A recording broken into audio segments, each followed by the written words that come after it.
Hey guys, welcome to Green Bean Fiction. So in today's video we are gonna see what if Ninja Deku became Green Flash and had Harem, Part 1. Before starting, make sure to hit that like button and subscribe if you are interested in MHA fanfictions. This story is MHA, The Green Flash by HarshaJirou. Now without wasting any more time, let's dive in. It's been 4,899 years, huh? I thought as I was on top of a mountain gazing down on Musutafu City, which has once been the Hidden Leaf Village. But now, not even a speck of history is alive from the years. Humans have evolved and the concept of chakra is not even present. Instead, people are now being born with powers called quirks. Chakra is gone because those with quirks cannot have chakra in their bodies. I am the only being that I able to use chakra in this era. I then heard a voice in my soul, "Oi Naruto, don't forget about me. Even though my brothers have all ascended to afterlife, I am still here." Third person POV. The individual now recognized as Naruto Uzumaki, one of the most powerful men to walk on earth, which was previously elemental nations. A man who was cursed with immortality with only one way to leave this place. But has been waiting for the opportunity to show up. The man still looked as he was the day he became the Hokage, but his eyes has dulled, not showing the desire and life that it once had. The man then jumped down from the cliff as he applied chakra to his feet and started running down the mountain at an extraordinary speeds.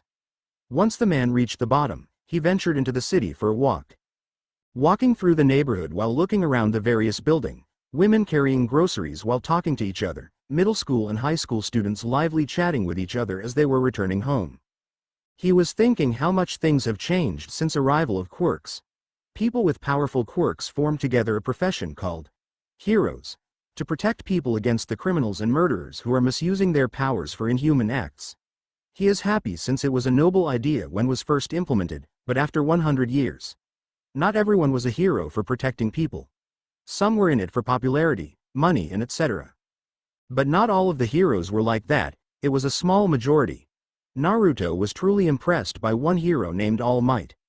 That man was stronger than Lady Tsunade, which was only achieved by his friend Sakura and her daughter Sarada.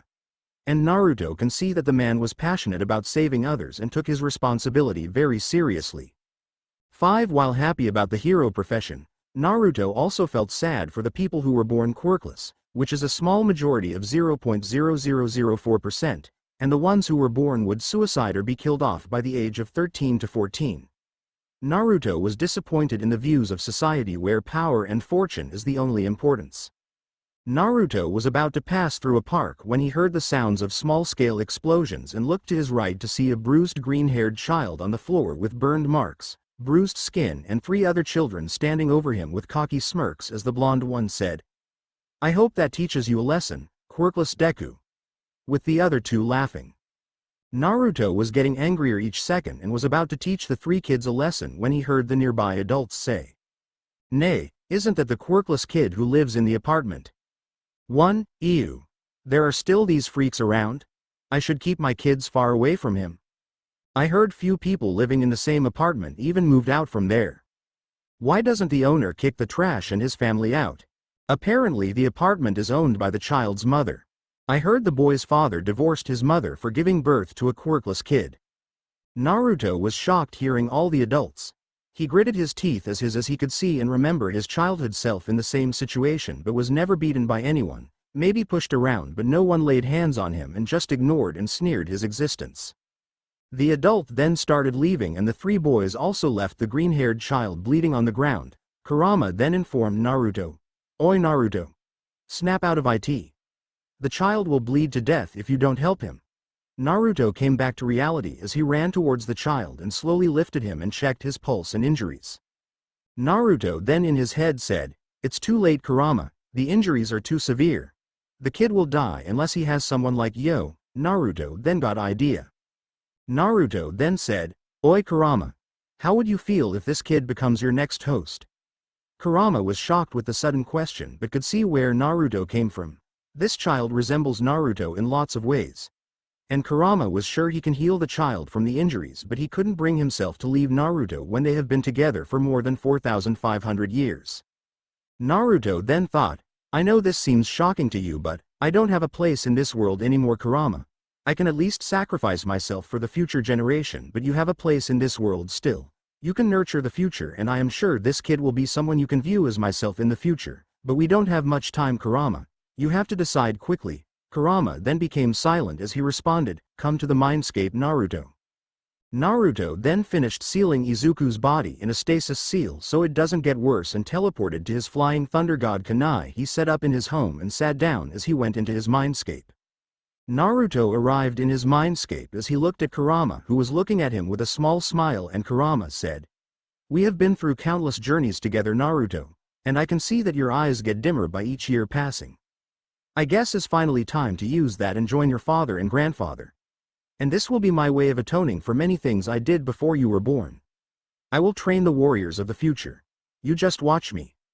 Kurama then put his fist forward for a fist bump as Naruto smiled with a small tear running down his cheek and fist bumped Kurama as they stared at each other for a few seconds as Naruto said, "Right, it's time for me to leave Earth," as Kurama nodded and Naruto then left his mindscape and came back to reality. Naruto then went through a set of hand signs and then placed his palm on Izuku. A same seal which is on Naruto's stomach was formed on Izuku's stomach without the need of a key.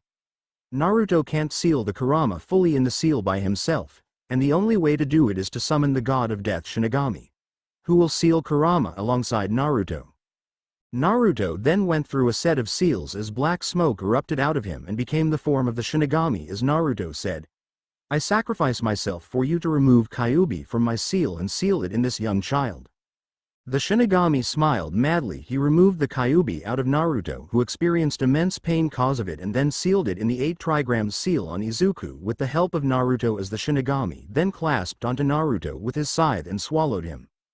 Kurama, as soon as he felt the shift, opened his life and saw that he was not in a sewage mindscape of Naruto but in a beautiful meadow filled with grass and a few trees, and thought, "Wow, this kid has one hell of a mind," and then immediately worked on healing the child with his chakra and saw that he could only access his yin half and not the yang half, and thought, Naruto must have sealed that half with a bit of his chakra so he can meet the child in the future and unlock it for him. Kurama was glad since the child is quirkless, meaning his life force is chakra since there is no other source. And Kurama's yin chakra will only enhance the coils instead of corrupting like his yang's chakra does. Kurama kept healing the child for a while as Izuku recovered mostly except for a few scars which Kurama couldn't heal. After 3 days, Izuku slowly opened his eyes as he heard a voice in his mind say, "Welcome back to the land of living, child." Third person Pav. Izuku just looked at what was in front of him for a second and screamed, "Ah, a big fox," and tried running away as fast as he can. Kurama was just looking at the scene with a small smile as he caught the running kid with his hand and brought him up to his eyes. Izuku, who was caught, was waving his little hands everywhere as he said, "Oh, please don't eat me, Mr. Fox. I am not very tasty." Fox chuckled a bit as he said, "Oi kid, I am not here to eat you, so calm down, okay?" Izuku, who heard the fox, opened his eyes with a curious expression and said, "Really? You are not going to eat me, Mr. Fox?" Kurama shook his head and Izuku let out a huge breath of relief and said, "Hello, Mr. Fox. My name is Izuku Midoriya." Kurama nodded his head as he slowly put Izuku on the ground and said, "Hello, child. My name is Kurama, or Kyuubi, the 9-tailed fox." Izuku then looked around as he said, "Where am I, Mr. Kurama? The last I remember was I was at a playground being beaten up by Kachan and his friends, and as the kid I was trying to save, okay." Kurama was thinking of what to tell the boy and then decided and said, "Well boy, I am your quirk, like one of those sentient quirks. I cannot appear outside you, but I can give my power for you to use it." One Izuku, as in a daze, as he asked while shaking, "A or youtt telling me the tt truth, Mr. K Kurama? B, but the doctor said t that I will nn never g gain a qq quirk in my L life." Kurama's gaze softened. He understood what the kid was feeling. Kurama patted the head of the boy softly with his huge hand which has fur. Kurama then said, "I am not lying, kid. There might be some things I am not telling, but you have to grow up to hear those. For now I will help you, okay? Don't inform anyone though." Izuku nodded his head faster than ever and said, "But Mr. Kurama, I must inform my mother though. She always worries about me." Kurama then remembered about the fact that Izuku is quirkless, so he has chakra as life source. Kurama then came up with a mini lie and told, "Since I am inside you," meaning The energy that I have is also with you as your life source. You can train in that too as well as my energy, but we will put off training my energy till future when you grow. Until then, you focus on the training the energy inside you. Okay. Little Izuku nodded his head excitedly as he said, then I can tell Mom that my quirk is controlling an energy inside my body then. I hope I can learn a lot as a student from you, Mr. Kurama. Kurama smiled as he said, I hope I can help you become a hero then, Kit. Izuku then put forward his fist forward as he smiled and said, I am glad I met you, Mr. Kurama. Kurama froze for a bit as he stared at the fist and then gave a smirk as he put forward his fist and gave the kid a fist bump, making the small child tumble back and fall on his butt. Releasing a small chuckle, Kurama then said, well kid, we are not done yet, we need to unlock your energy for you to control and use it. Izuku brought himself back up as he said, whoa, how do I do that, Mr. Kurama? Kurama then thought about it for a minute and said, I will tell you later kid, first you got to get home, your parent must be worried. You were unconscious for 3 days. Izuku then began to run around in panic as he yelled, Mom is gonna be worried. How do I get back? Where am I? He then stops and looks at Kurama, who was amused with the situation, and asked, Mr. Kurama, how do I get out from here? Kurama then smirked as he said, well kid, just imagine yourself leaving the place since we are in your mind after all. Izuku nodded his head as he then closed his eyes to concentrate a bit. Izuku opened his eyes to see he is in some type of cave. He looked around as he heard, yo kid, remember the location of this cave, okay? The opening has an illusion, so you need to know the location to come back here. Izuku was confused as he asked, why do I need to come back here, Mr. Kurama, and you can speak with me? Kurama then answered, you don't have to speak loud kid, I can hear your thoughts, just think when you have to speak to me or else others will think you are a weirdo. Izuku then thought, I understand, Mr. Kurama.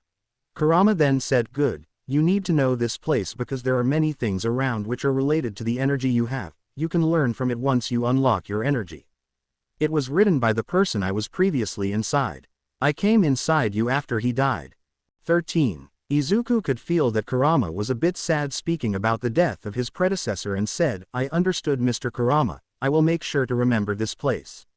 Izuku then walked out and looked behind to see that there was no entrances, but when he put his hand there, his hand went inside. Izuku then went towards the cliff in front of him and saw the whole of Mustafa town. Izuku then awed looking at the scenery and then looked around to see if there was any road in sight. Izuku then saw some of the heroes searching around the place, taking a deep breath and then yelled, hello Mr.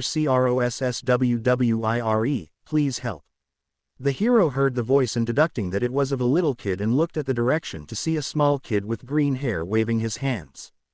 The hero was happy since they found the kid they were looking for and then pulled out an intercom as he pressed the speech button and said, guys, I see the kid, he is on the cliff side just north to me, Swift. Fly to the kid and bring him to us. He got a yes, as a response from Swift.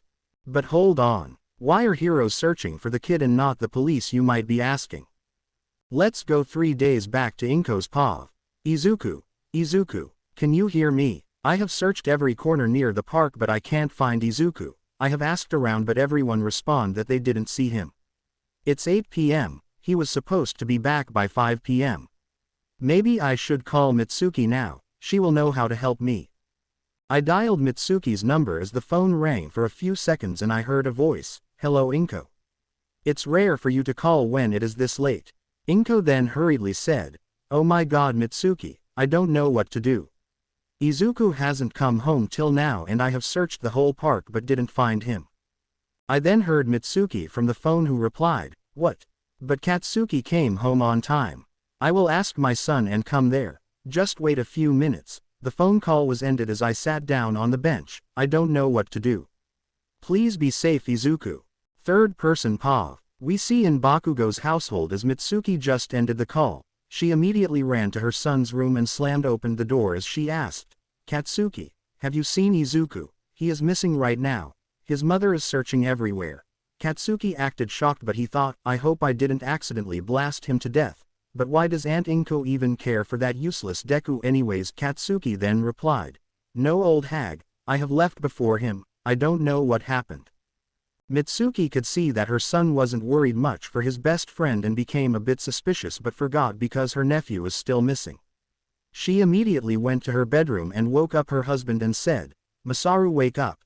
Inko called me and said Izuku is missing, we have to help find him." Masaru, who just woke up, only heard the words, "Izuku is missing," and his eyes shot up. He immediately got out of the bed. The couple changed their clothes and went running out of the house since the park is nearby. Katsuki, who saw them running from his window, sneered as he said, "Why do they even care for a quirkless Deku like him? They should be glad he is gone." Mitsuki and Masaru reached the park and saw Inko in tears on a bench crying. Mitsuki ran to her and hugged Inko as she said, "Don't worry Inko, we will find Izu-chan soon. Let's go to the police office." The three ran to the nearby police station. Inside the police station we see three men who are playing pokers. All three are a bit obese, which is obvious from their uniforms, looking ready to tear away. The middle one said, "Man, I am glad I became a police. Heroes are doing our work. All we have to do is little work and the pay is good too." The other two laughed as Mitsuki barged into the PS and the three then became alert, and from the right corner, the officer asked, "What is the problem, ma'am?" Mitsuki hurriedly answered, "Officer, my friend's child is missing. He is only 5-year-old boy and his name is Izuku Midoriya." The officer then looked at his companion and said, "Run the database and search the name Izuku Midoriya and print out his details and picture." The one who received the command got to word as Inko and Masaru was sitting in the lobby waiting to hear from the cops or Mitsuki. The cop who was going through database saw the kid's details, and when he saw the quirk description, he immediately thought, why waste our time for a freak? Better tell the chief to pass the case to heroes. The office got the print and whispered in his chief's ear, "Chief, it says that the kid is quirkless. It better to hand it to the heroes than waste our time on some trash kid." The chief also agreed as they went towards Mitsuki, and the chief said, "I am sorry ma'am, you have to take this case to the detectives or heroes. That area is not under our jurisdiction. I don't think we can save this kid." Mitsuki wanted to immediately argue, but from the way the man mentioned Izuku she knew that this is another one of those who think quirkless are trash. Rather than wasting her time, she thought it would be better to not waste time and go to nearby hero agency. She did say one thing though, "I hope you better have a good excuse when you get a call from the head commissioner." The chief panicked and was gonna stop her, but Mitsuki already stormed out of there. Third person POV. Mitsuki, Inko and Masaru just left the police station as they ran towards a nearby hero agency. Mitsuki then said, "I can't believe they are letting the fact that Izuku is quirkless as the deciding factor for them to take up a case. And this happened right in the same neighborhood. How dare they lie that the area is not in their jurisdiction?" Masaru, who was just as angry but was less vocal about it, said, "I will make sure to call the head inspector and inform this so he can take care of those people at the station." Mitsuki, still fuming, nodded her head as she looked at Inko, who was running ahead of her with tears constantly rolling down her face. They arrived at a hero agency called the Walkers, which is quite well known in the area for the number of heroes in the agency and their efforts to keep the neighborhood safe. Inko and Mitsuki rushed in as Masaru stopped outside to call the head inspector. Mitsuki and Inko came to the reception as Mitsuki yelled, "Please, you have to help us. My friend's son is missing. He is only 5-year-old. We searched the surrounding but didn't find him till now."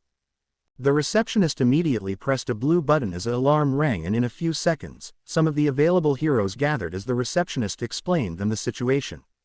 The heroes then came towards Inko as one of the male hero asked, "Ma'am, do you have his recent picture for us to identify him and some details?" Inko nodded as she gave the picture of Izuku over to the heroes and told them a few of his constant habits.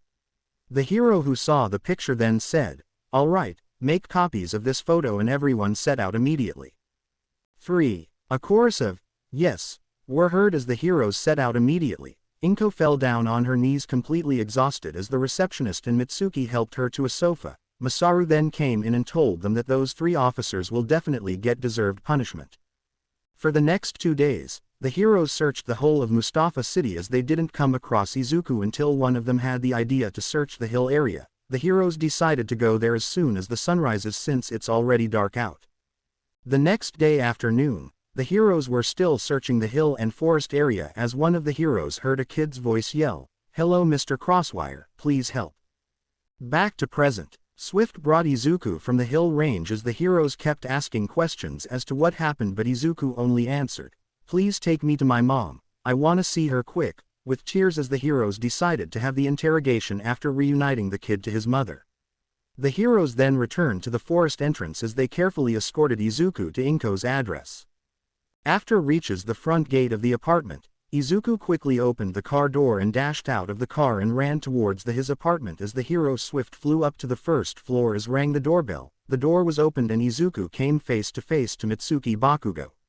Mitsuki was stunned for a moment but immediately cried happily as she scooped up Izuku from the ground and hugged him tightly while crying from happiness. Inko and Masaru heard the commotion as they came to the hallway and saw Mitsuki bear hugging Izuku. Inko immediately burst forwards as she scooped Izuku from Mitsuki and proceeded to hug Izuku tightly as both the mother and son started crying in their embrace. After a while, everyone is assembled in the hall with heroes on the big couch and Inko on a sofa with Izuku on her lap as she is still hugging him. The hero crosswired them asked, "Now ma'am, is it okay if we interrogate little Izuku?" Inko nodded but remembered one thing as she put down Izuku and said, "Izuku, let me remove your shirt to see if you have any injuries." I immediately answered in a bit of a scared tone and said, "No mom, I didn't get hurt at all, I am okay." 6. Inko just answered, "For mama's sake, let me check please Izu-chan." Izuku started freaking out as he tried to not make his mom remove his long-sleeved t-shirt, but the effort was futile as Mitsuki held his hands and legs as Inko immediately pulled off his t-shirt. The scene in front of the heroes and the parents were not pretty was Izuku had a giant scar on his chest which was in shape of random spikes around a round surface area. There was also many other similar but smaller scars around his arms and stomach and quite a bit of bruising too. Inko let out a cry as she asked, "Izuku, what happened?" Izuku just stayed silent as he tried to cover up his body with his arms as the heroes and the Bakugo adults snapped out of their stupor as one of the heroes came forward and said, "Miss Inko, can I please check your son? I have experience in medical field, maybe I can see what kind of scaring it was." Inko just nodded silently with her hands clenched as the female hero went towards Yuku still trying and failing to hide his scars with his hands as the hero with a bit of force held Izuku's hand and inspected the scars. After contemplating for a while, the hero turned to others and said, "I have observed these kinds of scarring on people who have survived explosion even after being in range of impact. This is most likely the work of a kind of explosion quirk. But the fascinating thing is that his body is completely fine as though his injuries were treated but only the scars were left. This put off everyone since there was no way that someone can be treated within a short period of time." Izuku then suddenly said, I have a awakened Ned AQ quirk." Everyone in the room froze suddenly as Mitsuki then asked, "Is it true Izuku?" Izuku then smiled as he said, "Yes and Mitsuki, my quirk is being able to control the internal energy in my body." One of the heroes asked, "This might be a chance that his sudden quirk awakening might be the solution for this healing." The heroes couldn't help but agree since quirks were always mysterious and there was no other lead for them to figure out how Izuku was healed at an abnormal rate. Kurama, who watched the scene unfold, immediately realized that Izuku said his quirk in order to distract the adults from asking him more questions which might make him reveal what truly happened. Thought, "This kid is too kind and forgiving for his own good. I can't let this go on and affect the kid's growth. Seems like I have to reveal myself earlier than expected." Kurama then took over Izuku immediately. This was only possible since Izuku's mind is weak at present and vulnerable. For other, Izuku's head immediately went down as Inko quickly asked, "Izuku, what happened?" Izuku then rose his head up as everyone were surprised as they saw two crimson eyes instead of his emerald ones. They then heard Izuku say, "Fear not everyone, kid lied a bit about his quirk but that was according to my instruction. I am Izuku's quirk. I am like one of those sentient quirks. I cannot appear outside Izuku but I can give my power for him to use it." But Izuku didn't completely lie since I awakened inside him. He also has internal energy. I took over his body since he is not willing to reveal anything that happened to him. Everyone was astonished as they asked him more questions about himself as Izuku's quirk. Kurama cleared the doubts and also said that he can only take over Izuku when his mind power is weak and vulnerable. Everyone finally calmed down as Mitsuki finally asked, "What really happened, Kurama-san?" Kurama as Izuku then answered, As you know, I was dormant inside Izuku waiting for him to age up so he can awaken me, but I can see his life. After he was declared quirkless, he was completely ignored and mistreated by his class peers and teacher who also ignored him. People also in his neighborhood will silently whisper about him behind his back and made their children avoid him like a plague. Izuku heard everything but just kept smiling and went along as if nothing is wrong, but he started thinking that others were true. Inko fell on her knees as she said, "My poor boy has went through this but never said anything to me. I couldn't even see the pain in his makeshift smile." She started crying as Kurama then said, "It's not your fault, Ms. Inko. Izuku was never physically bullied until recently, so there was no way you could know since Izuku always put on a wide smile even when he heard the whispers about him." Inko could only nod weakly as Mitsuki caught on to the words and seriously asked, "Wait, you said never physically bullied until recently, what do you mean?" Kurama then said, "Mitsuki-san, these scars were the result of 3 kids beating him as they wanted for hours till they left." Mitsuki then felt dread as he slowly but shakingly asked, "Was Kei Katsuki one of them?" Inko and Masaru immediately turned to Mitsuki as they said, "How could you say that, Mitsuki? Izuku and Katsuki are best of friends." "Yes dear, Katsuki might be brash but I am sure he won't bully his best friend since birth." Kurama cut of Masaru as he said, "Yes, you are correct, Mitsuki-san.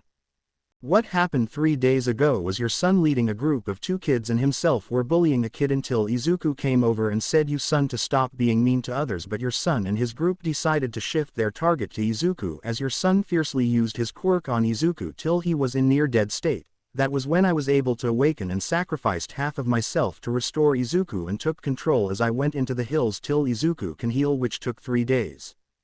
Important note.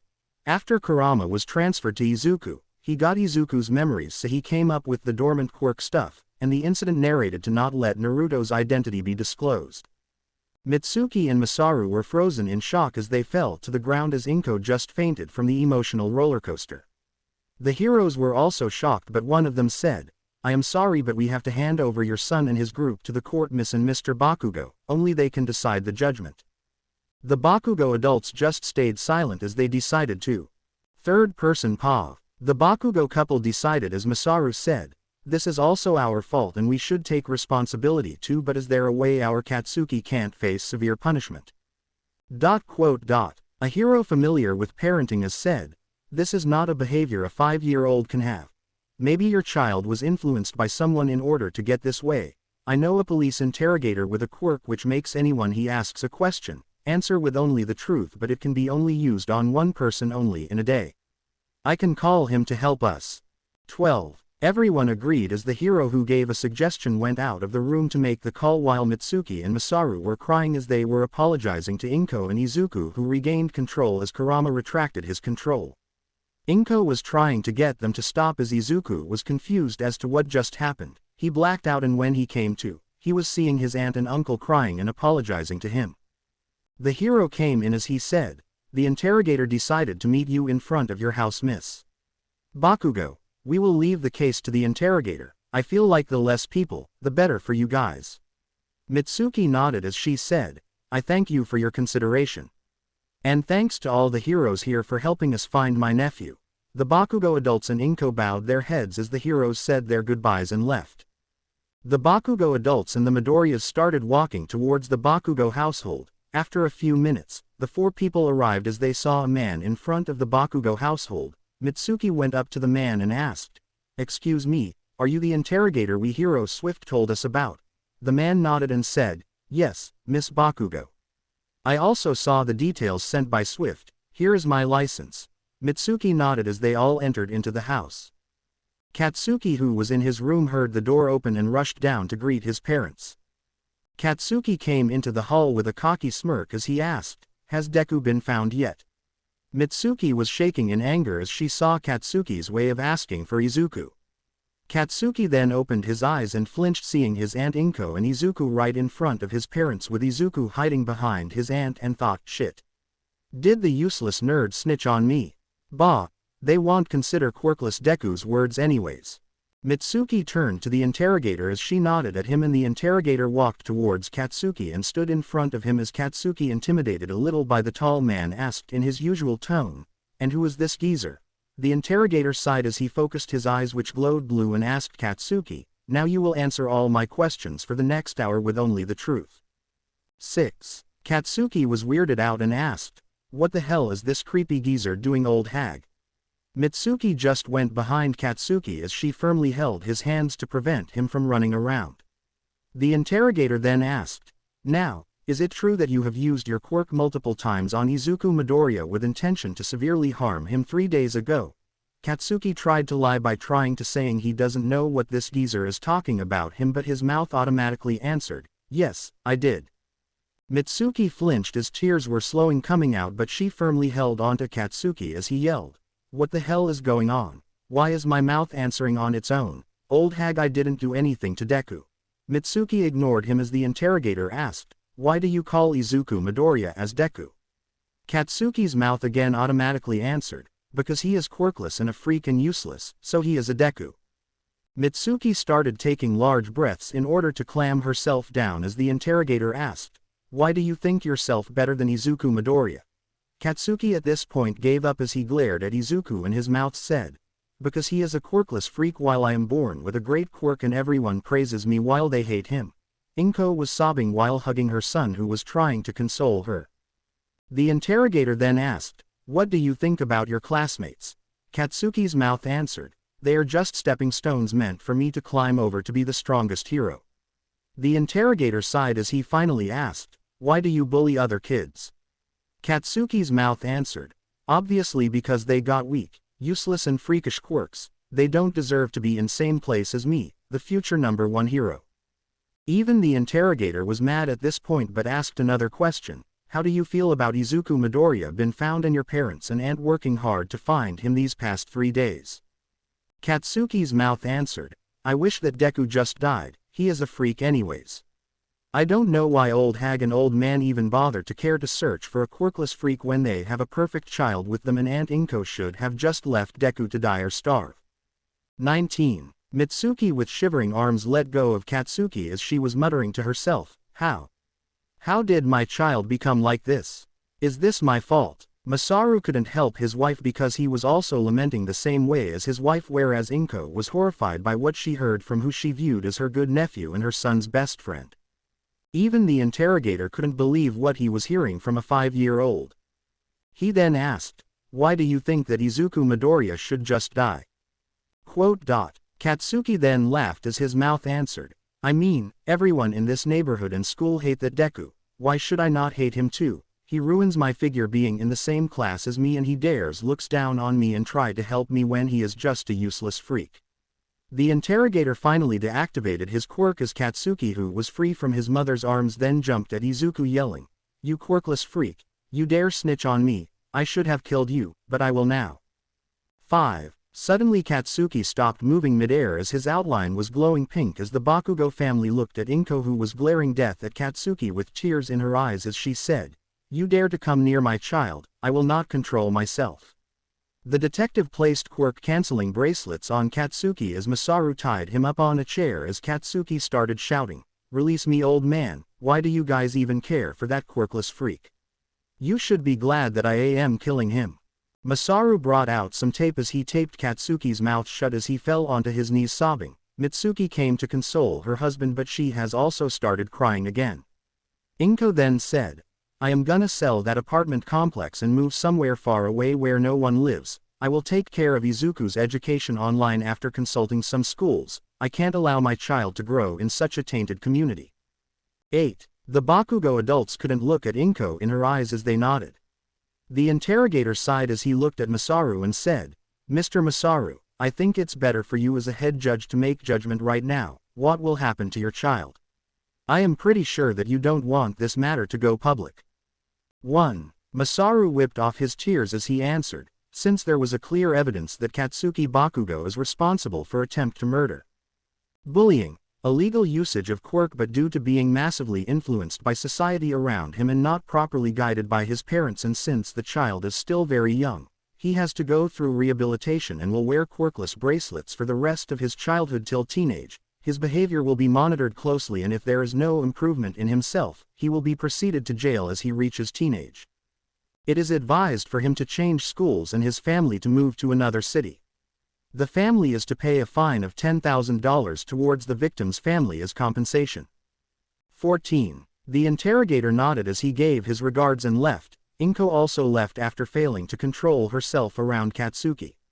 The police came after an hour as they placed quirkless bracelet on Katsuki and a camera on a bracelet on his hand, only to be removed during toilet time, bath time. Katsuki was yelled at by his parents as they tried to make him understand what he did was wrong, but Katsuki was just confused to why his parents even bother about the quirkless freak. Third person POV. Right after Inko and Izuku got home, Inko started crying while hugging Izuku and apologizing immensely for various things, as Izuku also started crying as he felt like a burden got off his shoulders as he was tired of not showing his mother how sad he was while listening to people hating on him and his mother. After a while, Inko calmed down as she then went to Aldera's elementary school and went straight to the principal's office as she first signed a letter to drop out her son from that school and said to the principal that they will definitely suffer the consequences, but the principal ignored that threat since it is from a quirkless child's mother and he can just bribe the police who will not be interested in the case anyways. After that, Inko went back to the apartment and called out a meeting for all the tenants. The tenants living here were at least neutral to Izuku as they didn't hate nor like him but treated him like a human at least. Inko then explained what happened to Izuku, but in place of Katsuki she placed a random person as she told the tenants. The people were shocked as they started asking questions to whether Izuku is fine or not, but Inko said that Izuku is fine but decided not to come out of his room for the time being, and he also finally got his quirk. The tenants congratulated Inko on her son getting a quirk he earned. Inko then told about her decision to sell the apartment complexes. The tenants were worried since Inko was a good owner and never took any extra rent from them in the form of maintenance, but Inko reassured that she will make sure another good person will be the owner. 1. Afterwards the tenants asked why she chose to sell of the apartments. Inko answered about her decision with Izuku. The people approved and told her that they will give the month's rent even if it is too early, as the month just began and they already paid their rent, but chose to help her at least a little with finance.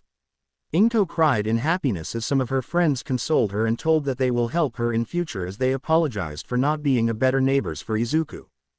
Inko smiled and reassured that she is not angry at them and told them that she was glad that they at least treated Izuku like a normal person, unlike most of the people in the nearby houses in the city. Inko then went to an agency to hire an agent so that he can get a deal on the apartment for her on her conditions. Time skipped to 1 week after Inko hired an agent.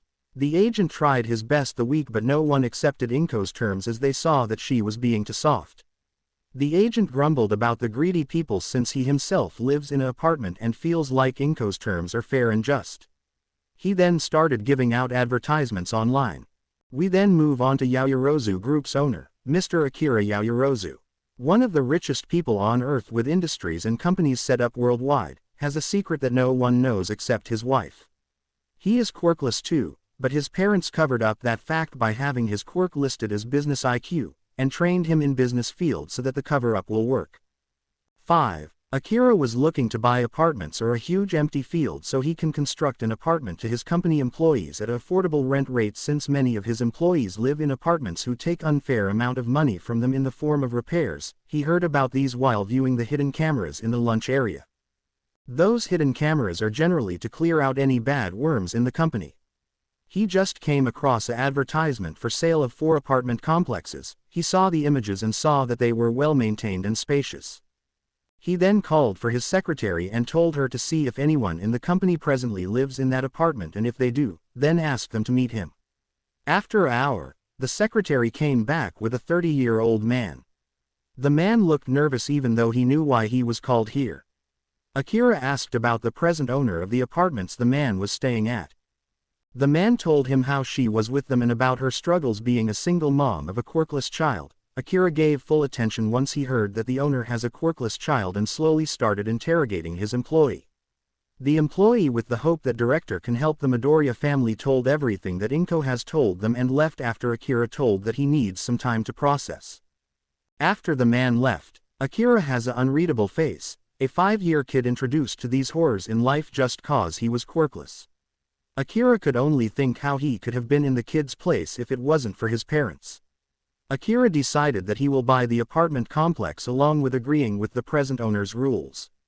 He can always add a few more complexes since the land also had a lot of empty space.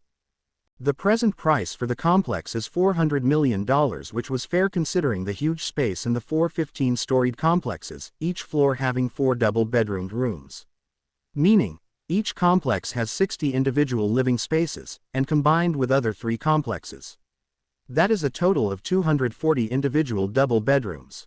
Akira then contacted the agent who was acting as the mediator in the whole transaction and asked them to arrange a meeting between Akira and Mrs. Midoriya. 2. The agent agreed as he informed the news to Ms. Midoriya. Inko agreed to meet the potential buyer the next day. Inko was also shocked that someone of such a high caliber is interested in the sale of her apartment. The next day, it was 9 a.m. in the morning as Inko is waiting at the entrance gate of the community.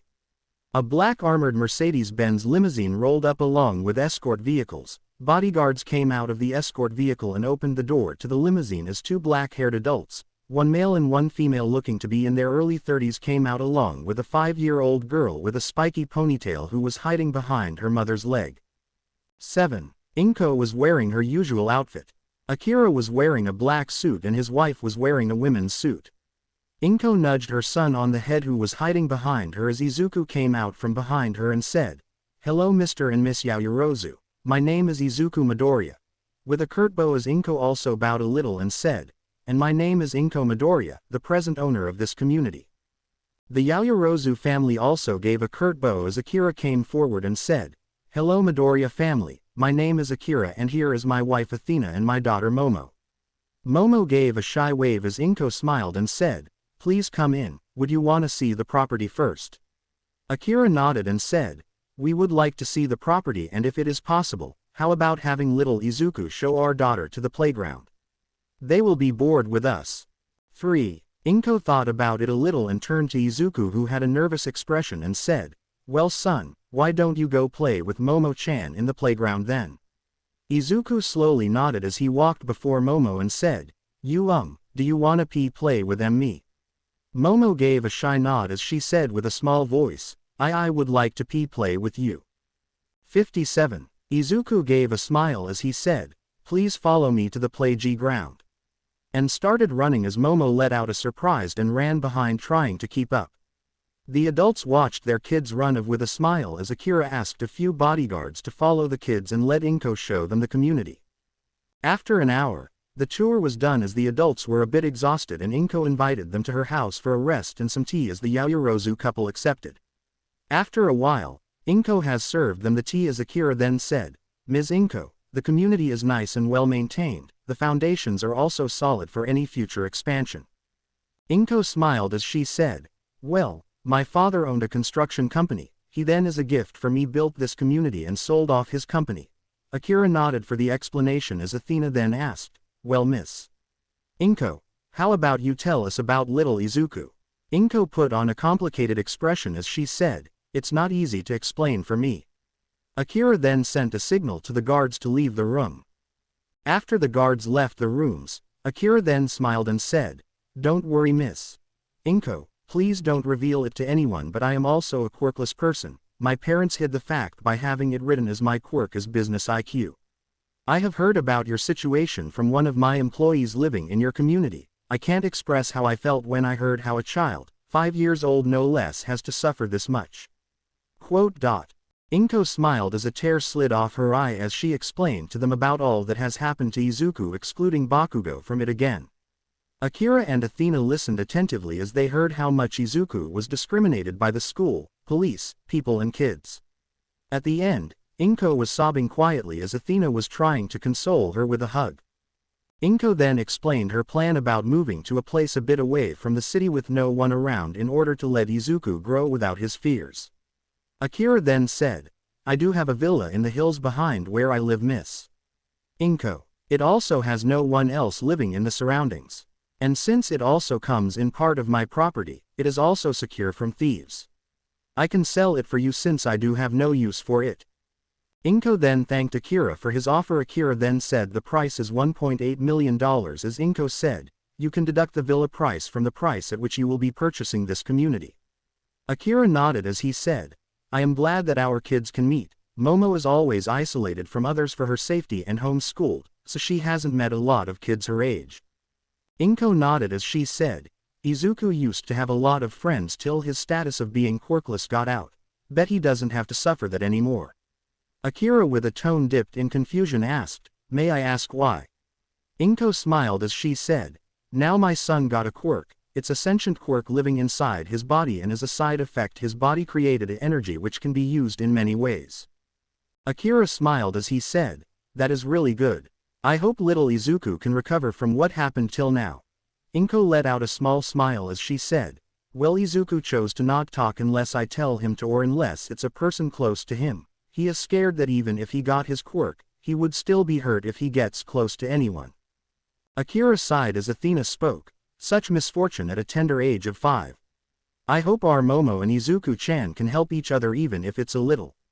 Inko smiled as she said, I hope that too.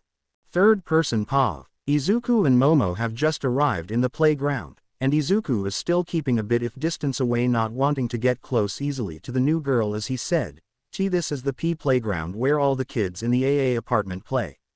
Momo looked around in awe at the well-maintained swings, slides, ladders, a few mixed ones as she said, well, this is my first time in a playground. I always liked books in the L library. Izuku could relate a bit as when he stopped going outside since all his friends turned on him, he also started reading more and more books. Izuku then saw Momo looking at him with a bright look of expectation as to see which they will play first. Izuku sighed as he pointed to the slide and ran towards it with Momo in tow. Izuku even though is more cautious with people is thinking, this is a nice meeting. Timeskip 2 hours. Inko and Izuku were towards the limousine leaving from the gate as Inko turned to Izuku and asked, well Izuku, was Momo a nice playmate? Izuku thought for a bit and said, she is an nice mama, but what about my school? Inko then said, let's go in and then talk Izuku. Izuku nodded and held his mom's hand as they went inside their room. Izuku and Inko in their complex sat on the sofa as Inko said, sweetie, for now I think it's best you get homeschooled till you are in your teens or 12 years old, that way you can have more time to train your quirk like your teacher wants you to. Izuku was shocked as he thought, nay, Mr. Kurama, how does my mom know about you? Kurama sighed as he answered, kid, you were too forgiving and were gonna let that explosive brat get away with what he did to you. He should have known the consequences but he still did it. So I took control for a while and told everyone about my existence as a sentient quirk and teach you how to use chakra. They know it is internal energy though, not chakra. Izuku, still a bit peeved that Mr. Kurama told them everything, just sighed as he looked at his mom who was giving him an amused look seeing all the interesting expressions that Izuku was giving out. Izuku then coughed to get attention and said, I see mama, this way I can grow quickly to be hero and not have face those people again. Inko could see how deeply her kid was affected unconsciously by everything that happened. She could only hope that Yaoyorozu family can light his heart a bit at least. Inko then informed about the sale of apartment and where they are moving to in a month.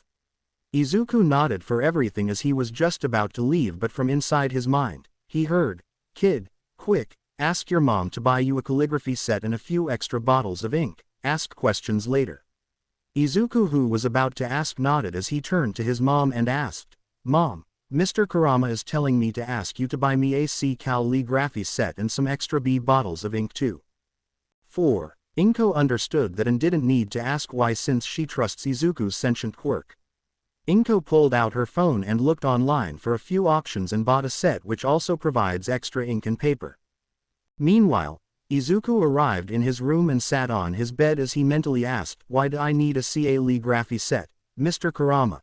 Kurama thought a bit and answered, well kid, my previous user was good at using chakra in various ways. I will tell them to you after you grow up but we are gonna practice your handwriting with the brush and for you to improve your strokes, so learning calligraphy is the best for now. Izuku processed what Kurama said and answered back, okay Mr. Kurama, you are my teacher from now on so I will learn whatever you teach me. Kurama grinned as he said, well brat, after tonight, when you sleep, I will pull you here and show you the basic strokes of calligraphy. Don't worry about materials, you can imagine them appear since it's your mind. Izuku nodded as he played around with his toys but stopped after a few minutes as he was losing interest in them and turned on the computer to start watching about heroics before something was recommending to him on the home page of HeroTube. It was a video named Parkour and Speed Running Basics for All Ages. Izuku mentally asked, will this be good for me to watch and try to learn Mr. Kurama? Kurama looked and thought for a bit as he answered, yep, it will be very good. Running and acrobatic exercises don't affect your growth and it's a good way to build a stable body from when I actually start training you in conditioning your body. Izuku nodded as he added the video to his playlist for future reference before starting to watch the video. It showed the best way to slowly increase the leg power, speed and stamina of the body and some exercises to help train the body in flexibility, and some steps on how to do a forward roll and backward roll. Izuku took out his notes and wrote them down in a scribbly manner. After a while, Inko called Izuku for dinner. Izuku went down and sat on the table where food was ready to be eaten. Timeskip after dinner. Izuku went to his room and laid down on his bed and after a few minutes has fallen asleep. Kurama, seeing that Izuku has fallen asleep, has pulled him to his conscious as little Izuku arrived, a bit dazed with how he arrived but nothing painful. He looked in childish awe at the size of the fox with bunny-like ears and normal hands with nails. Izuku then said, wow, your tails look so big and fluffy. Kurama smiled a bit but said, we will get to my tails at some other time, but for now let me show you the basic strokes of calligraphy. Now let me summon a calligraphy set my size, you see it, and try to summon it smaller, to fit for you. Izuku nodded as Kurama summoned himself a calligraphy set. Izuku tried to do the same and after a few attempts was successful. Kurama nodded and then said, here is how you make the ink. This thin black stick is the ink stick called sumi stick, and the stone which you use is called suzori. You basically pour a little water as you rub the ink stick on the ink stone to prepare ink. Of course this is the tradition way. You don't necessarily need this method as you can buy ink of bottles outside, but I will show since it is more effective in near future. Izuku nodded as Kurama dipped the sumi in water and started rubbing it forward on the suzori. Izuku started copying the action. After half an hour, Kurama followed by Izuku stopped as Kurama said, Yosh, that should be enough for you to practice here. Now take the brush and hold it in between the brush using 2 or 3 fingers. Kurama showed as Izuku with some difficulty managed to hold it. Kurama then instructed, now I will write the 44 basic strokes of Japanese calligraphy. These are used to form the kanji for different seals that we will learn later. For now see as I write the basic strokes and practice them for a week. I will then test you with them. Kurama slowly started displaying the strokes on the paper so that Izuku can follow the hand movement. After 15 minutes Kurama was done and looked at Izuku's paper and saw that Izuku did well for a first-timer but had a few rookie mistakes which Kurama pointed out as Izuku just listened intently and nodded and went back to redo again and again. Timeskip 2 hours.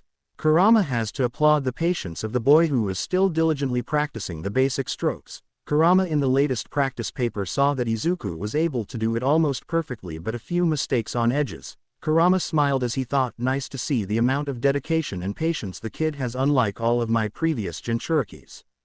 I can tell this kid will go far, surpassing Minato and Mito Uzumaki in the Fuinjutsu field. I shall slowly send my chakra in his muscles and bones while he does exercises so I won't affect his natural growth but can make him fast. Very fast. A ninja must be fast in order to complete his mission. Kurama then called out to Izuku and said, that is enough for now Izuku, you can sleep now, practice in your free time and don't forget how ink is made. It is much cheaper than buying ink bottles. Tell your mom to get the sumi stick and ink stone, okay? Izuku nodded as he asked, how do I leave this place Mr. Kurama? Kurama instead in explaining just sent a small burst of chakra sending Izuku back to real life. Izuku opened his eyes and saw he was in his bedroom and the time is 10 p.m. Izuku then closed his eyes and after a few minutes, has fallen asleep. Third person POV. Izuku woke up at 7 a.m., normal time for him, and went towards the kitchen and saw his mom was humming while preparing breakfast. Izuku slowly came behind her and gave her a hug as he said, good morning mom. Inko smiled as she put aside the flat spoon and knelt down as to give Izuku a return hug and she said, good morning Izuku, how was your sleep? Izuku answered, it was good mom, sensei is starting to teach me strokes of Japanese calligraphy.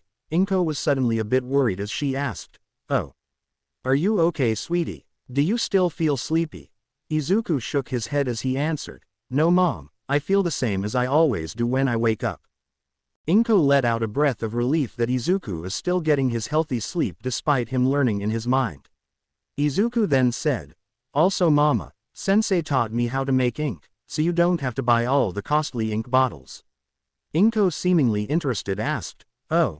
And tell me how." Izuku nodded as he explained about the ink stick and ink stone, and that one ink stick can provide almost as much as 2 bottles of ink and that a ink stick is only $1. Inko was shocked but happy that Izuku's quirk was able to teach such useful knowledge as she said, "Well Izuku, I will buy only ink sticks from now on then, also some empty ink bottles to store the ink." Ding ding ding ding, the sound of the doorbell was heard as Inko exclaimed, "Ah. That must be the delivery man with your calligraphy," said Izuku. "Wait a minute, I will get them." Izuku nodded as Inko went down to receive the delivery. After a few minutes, Inko came back up as she gave the set to Izuku and asked him to show what he had learned in his lesson with his teacher. Izuku nodded as he opened the set, opened an ink bottle and kept it near the paper he will use to demonstrate. Izuku then got the ink brush out and let out a small breath and closed his eyes as he asked in his mind, "Mr. Kurama, can you show me the basic strokes one time on that paper, so I can practice?" Izuku in response received the image of the same paper that Kurama showed last night. Izuku, memorizing the first 10 strokes, opened his eyes and dipped the brush tip in ink, rubbed it on edge of bottle to get rid of the extra ink and started doing the strokes. Izuku then again closed his eyes to memorize the next 10 strokes and repeated the same till he wrote all 44 on 2 papers and then showed them to his mother. Inko was really impressed. Calligraphy was a minor subject in middle schools. They only teach and make the students memorize the 44 strokes. If Izuku is being taught this at such an early stage, then maybe this is related to his quirk training. Izuku, after noting the strokes, starting practicing them repeatedly. A week later, Izuku just woke up and cheered as he passed the exam from Mr. Kurama regarding the 44 basic strokes. Today is also the day the Midoriya family will move to their new villa in Yaoyorozu's property. Inko spent the whole week packing for this day and helping Izuku in minor mistakes on the strokes. Being an ex-member of the calligraphy club in high schools, Inko would like to say she is pretty good at it. 2. The doorbell rang as Inko went to receive it.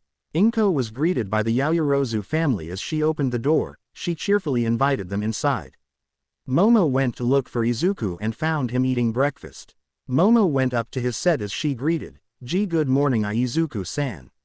Izuku gave a small unnoticeable smile in return as he answered, "Good morning, Momo-san. Did you have your breakfast yet?" Momo nodded her head fast as she beamed and answered, "My mama made my favorite today. It was pancakes with chocolate syrup." Izuku let out a small chuckle as he said, "Wow, I am also having the same breakfast, Momo-san."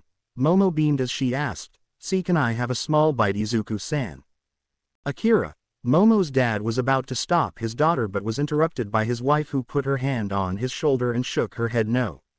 Izuku gave a smile as he picked out another fork from the table and cut a piece using the knife. Using the fork, Izuku picked up the pancake piece with extra bit of sauce and put it near Momo's mouth as he said, "Here, Momo-san, say ah." Momo gave a wide smile as she opened her mouth and ate the piece from the fork. Momo bounced on her feet as she smiled brightly and exclaimed, "So tasty, Inko-san's pancakes are so good." Izuku smiled in agreement. While the parents smiled at the scene, finally able to see their lonely kids being happy with a friend. Momo ended up having 2 more bites as insisted from Izuku, and they both went outside to the playground till the movers finished placing the furniture and items inside the trucks. Inko then gave a smile towards Athena as she said, "Thanks for coming with Momo-chan. Seeing Izuku finally having a good friend brings me joy." Athena nodded as she said, "It's the same for Momo, she has no friends too. This arrangement will definitely help them both and maybe help Izuku-chan recover from what happened." Akira nodded as he left his wife to chat with Inko and went to look around their apartment. Akira just entered Izuku's room and saw it was clean and there was many papers on the study table with the basic strokes of Japanese calligraphy practiced over and over again. Akira could see that the dustbin was filled with papers too. After checking the papers, Akira thought, "Interesting, to be able to learn the basic strokes in almost perfect manner at such a young age is almost unheard of.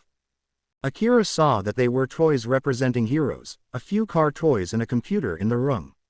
Akira was gonna leave until he found a diary hidden behind the keyboard in the slide section. Akira read the diary, interested in it. 6. After a few minutes Akira finished reading. As he sighed, he could feel the confusion of the kid, why everyone turned on him suddenly. Akira sighed and hoped Momo will be able to help Izuku more than he thought. Akira came back to the living room in time to hear Inko say, "I am choosing for Izuku to get home study from now on until he grows into his teens, so he will grow in a friendly environment." To Akira, then announcing his presence, said, "Well, why don't he attend the classes with Momo then? Athena's sister teaches Momo, we can pay her for Izuku as well, then they both can attend together." Athena also nodded excitedly with the idea, it will be good for her daughter to have company while learning. Inko thought for a bit and then agreed with Akira's suggestion. 2 hours later, the movers finished loading the items into the trucks. The parents have called the kids, who got back a bit sweaty and exhausted as the mothers cleaned the sweat using a handkerchief. Both families got into the limo and Izuku looked at the inside in awe. After half an hour drive, they arrived at the Yaoyorozu mansion. Inko and Izuku looked at it with awe while Momo, who was excited, quickly took hold of Izuku. Not noticing him flinch, dragged him off to show him around her house. The parents laughed at Momo's bubbliness and followed the kids in. Athena then turned to Inko and said, "It will take a day for the maids to clean up the villa, so please spend today in our house. We can introduce my sister to Izuku too and see how their first session together goes." Inko was a bit reluctant at first, but after a bit of insistence from the pair, she agreed. The kids spent an hour in Momo's play area till they were called for lunch. After eating lunch, which was a bit awkward for Inko, not being used to being served, both families waited for Athena's sister, so explained the situation to her. A few minutes later, an almost carbon copy to Athena appeared, just being a few cm short, as Athena greeted, "Hi Elena, it's been a week, has the commotion due to your promotion died down?" Elena sighed and nodded as she said, "Yay, it has. So who are the guests, Oni-san?" Athena promptly explained the situation quietly without the kids hearing it, and Elena was fuming by the end of it. "That bastard school, I think my husband, who is a lawyer, can help with this case, Midoriya-san." Inko gratefully nodded and asked for the pay. At first Elena denied, but after being fiercely insisted by Inko, Elena relented and accepted the fees. Elena then goes towards Izuku to greet him. The scared expression and the clear face of distrust did hurt a bit. Elena managed to introduce herself to Izuku, who just nodded without saying anything. Inko said that he will be homeschooled along with Momo every day from Monday to Friday. Izuku agreed and they had their first study session. Their study session is for 3 hours every day. Both Izuku and Momo seems to enjoy their session. It was basic additions today as well as Japanese alphabets. 1. Izuku and Momo seems to be competing a lot, as Elena was shocked that Izuku's old school didn't recognize such a genius.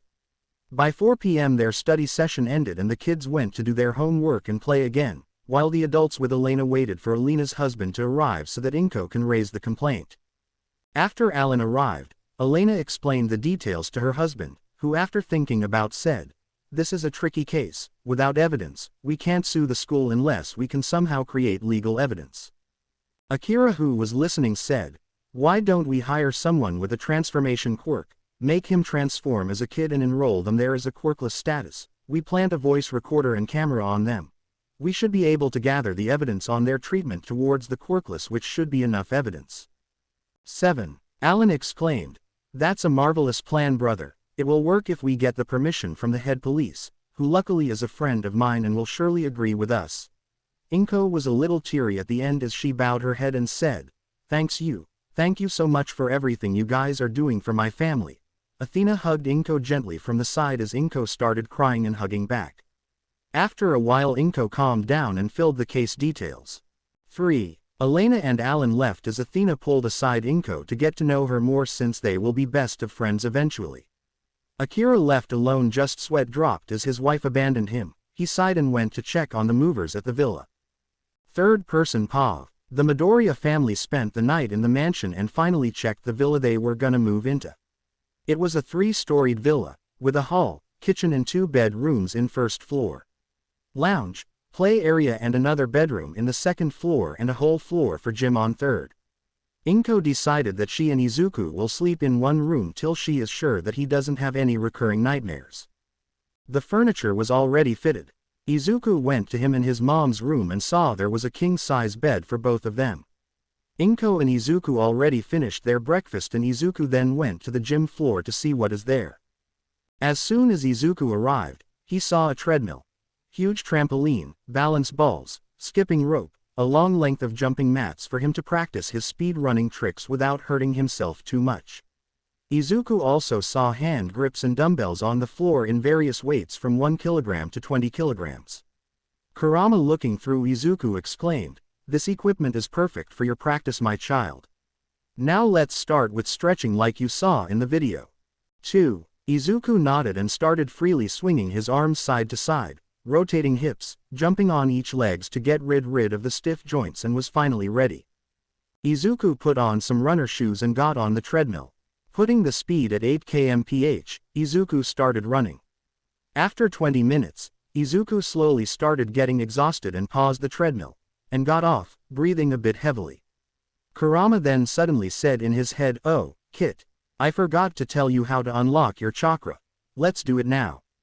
Izuku nodded as he asked, "What should I do, sensei?"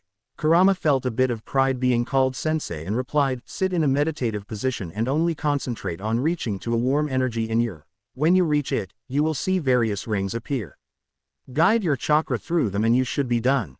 Due to the walls being soundproofed, there is no disturbance to Izuku, who told his mom that he will be at lunch at 2 p.m.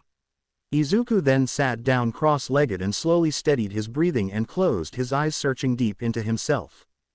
2 hours has passed and Izuku didn't even move for flinch. That amount of concentration he had was extraordinary. Kurama thought to himself, if Naruto had this kind of patience and concentration, he would have been a legend by 14 itself. This kid is a true hard worker. You made a good choice, my friend. 5. Izuku was lost to the feeling of time, only devoting himself to reach for the slight warmth feeling that he seemed to be getting closer to. Izuku then saw a blue flame-like energy in front of him. In his conscious, Izuku slowly grabbed the flame, feeling it as a part of his own and looking around, seeing many circle patterns that his sensei told him about. Izuku slowly willed for the chakra to start flowing in a serene manner through the loops, one at a time. After 20 minutes, Izuku managed to pass his chakra through all of them, felt a burst of energy as he opened his eyes. Izuku can see transparent blue energy called chakra around him. Izuku went to a nearby mirror and saw how the chakra looked. It looked denser from the outside. Izuku then stopped the chakra from flowing out of his body, let out a breath of exhaustion. The process was really consuming and Izuku asked, "Did I do it right, sensei?" Kurama grinned madly. "This kid. He will achieve things no other ninja was able to." He replied, "You did really well, Kit. Now have lunch and you will see the changes in your body after." Izuku nodded and saw that it was 1 p.m. and felt a lot of sweat on his body. Izuku went to have a shower. After the shower, Izuku came down and greeting his mom and sat on the table. The duo had their lunch and Izuku took his bag and ran to Momo's house for the study session. Izuku could feel he was lighter and run faster than ever. Izuku was able to run at 18 km/h, which is more than the speed of an average adult without physical enhancement quirks. Izuku reached his destination in 4 minutes and didn't feel even slightly winded. Greeting his teacher, he sat beside Momo listening intently. After 2 hours and 30 minutes, at 5 p.m., due to the lesson being completed early, Miss Elena left and Momo and Izuku went to the library to do their homework together. After an hour of spending time together doing homework, playing tag where Izuku had to slow himself for Momo to catch him at least a few times, Izuku then ran home giving a hug to his mother and looked at the time. Seeing it was still 7 p.m., Izuku looked at his mother and said, "Mom, I finally unlocked my internal energy this morning." Inko gave a wide smile as she said, "That is good, Izu. Now have a bath and get ready. Momo's family will be here for dinner." Izuku nodded and went for his bath. After a long bath where Izuku felt relaxed, he dressed up and came back to see his mom talking to Momo's parents, while Momo, as she looked at him, gave him a bright smile and a wave. 4. Izuku gave smile and waved back as he greeted Momo's parents and they all went to have dinner. The Yaoyorozu family fully complimented Inko's cooking while Athena was having stars in her eyes asking for the recipes. After an eventful dinner, it was time to sleep and as soon as Izuku hit the bed he was pulled into his mindscape. Izuku looked at Kurama as he said, "Hello sensei, what are we doing today?" Kurama hemmed as he said, "It's time I teach you to write words like fire, wind, water, lightning, earth in kanji. I will demonstrate you these 5, learn them to perfection as these are the basis for attack seals. I will also include storage, explosion. These 2 are most important." 3. Izuku nodded as Kurama demonstrated the kanjis for each 5 elements and storage and explosion. Izuku copied them multiple times for next 2 hours and finally was able to see how each stroke makes up the kanji. Kurama nodded as he said, "Yes, that is the most important part, there should be not even a single mistake while making seals. Remember Izuku sealing arts are the hardest to learn but are the most useful." Izuku nodded as he continued with the practice. Time skip 1 week later. This week Izuku solely concentrated on perfecting his strokes, writing them thousands of times. Waking up early, going for a 1-hour run, 30 minutes of practicing front rolls, back rolls, stretching and then breakfast and 5 hours of practicing his calligraphy and then going for class. Izuku would return at 6 p.m. and again practice his kanjis till 8 before dinner and in his mind.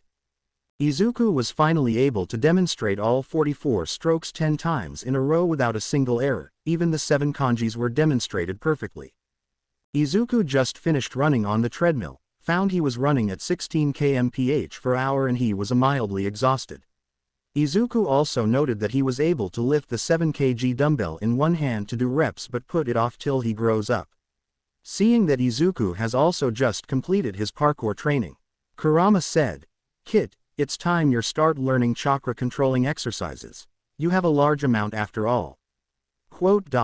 It's true, Izuku already has Chunin level chakra.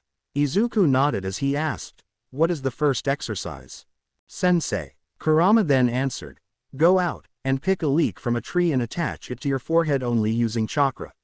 I will give you the next exercise once you can hold the leaf for 1 hour." Izuku nodded as he ran out and plucked a leaf from the and sat under the tree as he put the leaf on his forehead and channeled chakra to the place. Immediately the leaf blew away as Kurama said, "That was too much chakra kit." Izuku nodded as he got a plan and then plucked another keep and kept it on his palm. Izuku slowly added minuscule amount of chakra into it slowly and he felt the leaf stick to his palm. Recognizing the amount of chakra, Izuku then held the leaf on his head and slowly added chakra till he felt the leaf stick. Izuku let go of the leaf and after sticking to his head for a minute, the leaf fell off. Kurama was shocked at the thought process of the kid. Izuku without knowing follows the way called work hard while also working smart, meaning working hard in a smart way. Kurama can compare Izuku to the Yondaime Hokage from the stories he heard. Izuku kept at it for the whole day whenever he had free time and at the end was able to stick it for 10 minutes. Izuku understood that control exercises are not only to control the amount to be used but also to maintain the same stream for a long period of time. Time skip 1 month. In this 1 month, Izuku got much closer to the Yaoyorozu family and they even went out for some amusement parks and restaurants together. Izuku could be seen have a small smile on his face whenever he was with Momo. Izuku considers Momo someone he can really place his trust in and Momo doesn't leave Izuku's side whenever she see him. Izuku was able to master the leaf exercise in a week but made it hard on himself but doing the same exercise but with multiple leaves on different parts of his body like legs, knees, arms. Izuku still did it for 2 hours too, instead of 1. Kurama praised Izuku for it too. Kurama also taught more kanjis for Izuku and thought he can start working with real seals with the level of perfection of his calligraphy but held the idea for a year later. Izuku also slowly stopped trying to distance away from Elena and is now talking with her normally too. Inko and Athena became best of friends quite quickly. They even have sleepovers with kids whenever Akira is on a 1 or 2 day business trip. Izuku perfected his forward rolls and backward rolls and also the cartwheel. Izuku now training for his flexibility. Momo also started running as she wanted to do the same as Izuku, as she said to her parents, who agreed and installed a treadmill in her play area and the same long jumping mat that Izuku has. Third person POV. Izuku was progressing fast and Kurama has his plans for today. Izuku just finished his morning run and was about to move on to his parkour training when Kurama suddenly said, "Wait kid, it's time for you to learn the second chakra control exercise. I think you can get this one done relatively quickly." Izuku stopped walking as he thought, "Alright sensei, what is it?" Kurama answered, "It's called the tree climbing exercise, but instead of climbing it with your hands and legs, you must push enough chakra to the bottom of your feet or shoes to stick to the tree. The advanced form of this one is to jump from trees randomly on their sides." Izuku nodded understanding. Izuku took permission from his mom to go to the group of trees behind the house.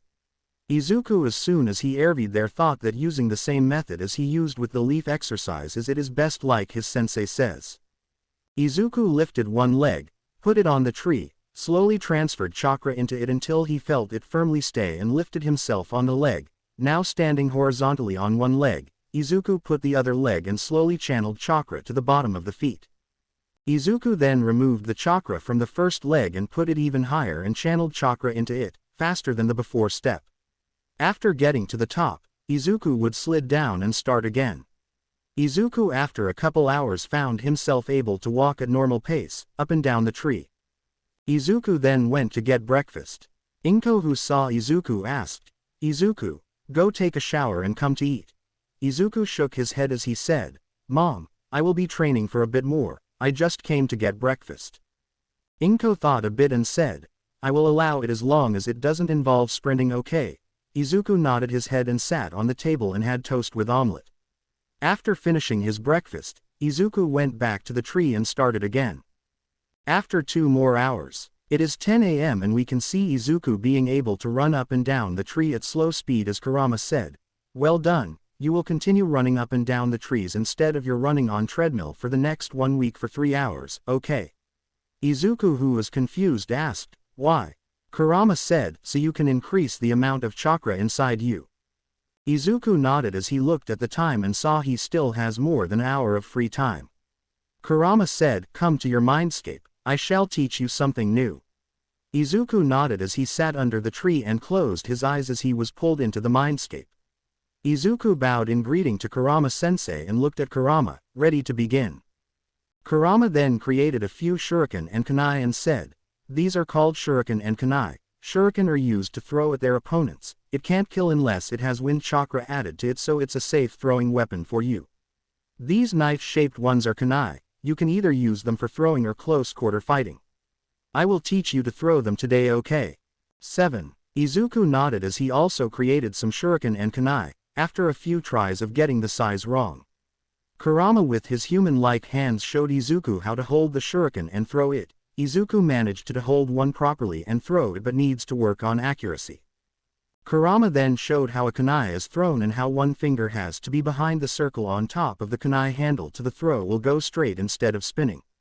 Izuku after 30 minutes managed to throw a kunai straight, as Kurama said, "You need to acquire them somehow, do think of it." Izuku already has an idea on how to get them. Izuku heard that Momo's dad has quirk related to IQ, which means Momo must have gotten her quirk from her mother. Izuku woke up out of his mindscape as looked to see he still has 30 minutes before he has to go home. Izuku ran towards the Yaoyorozu's estate at his top speed, arriving in 2 minutes.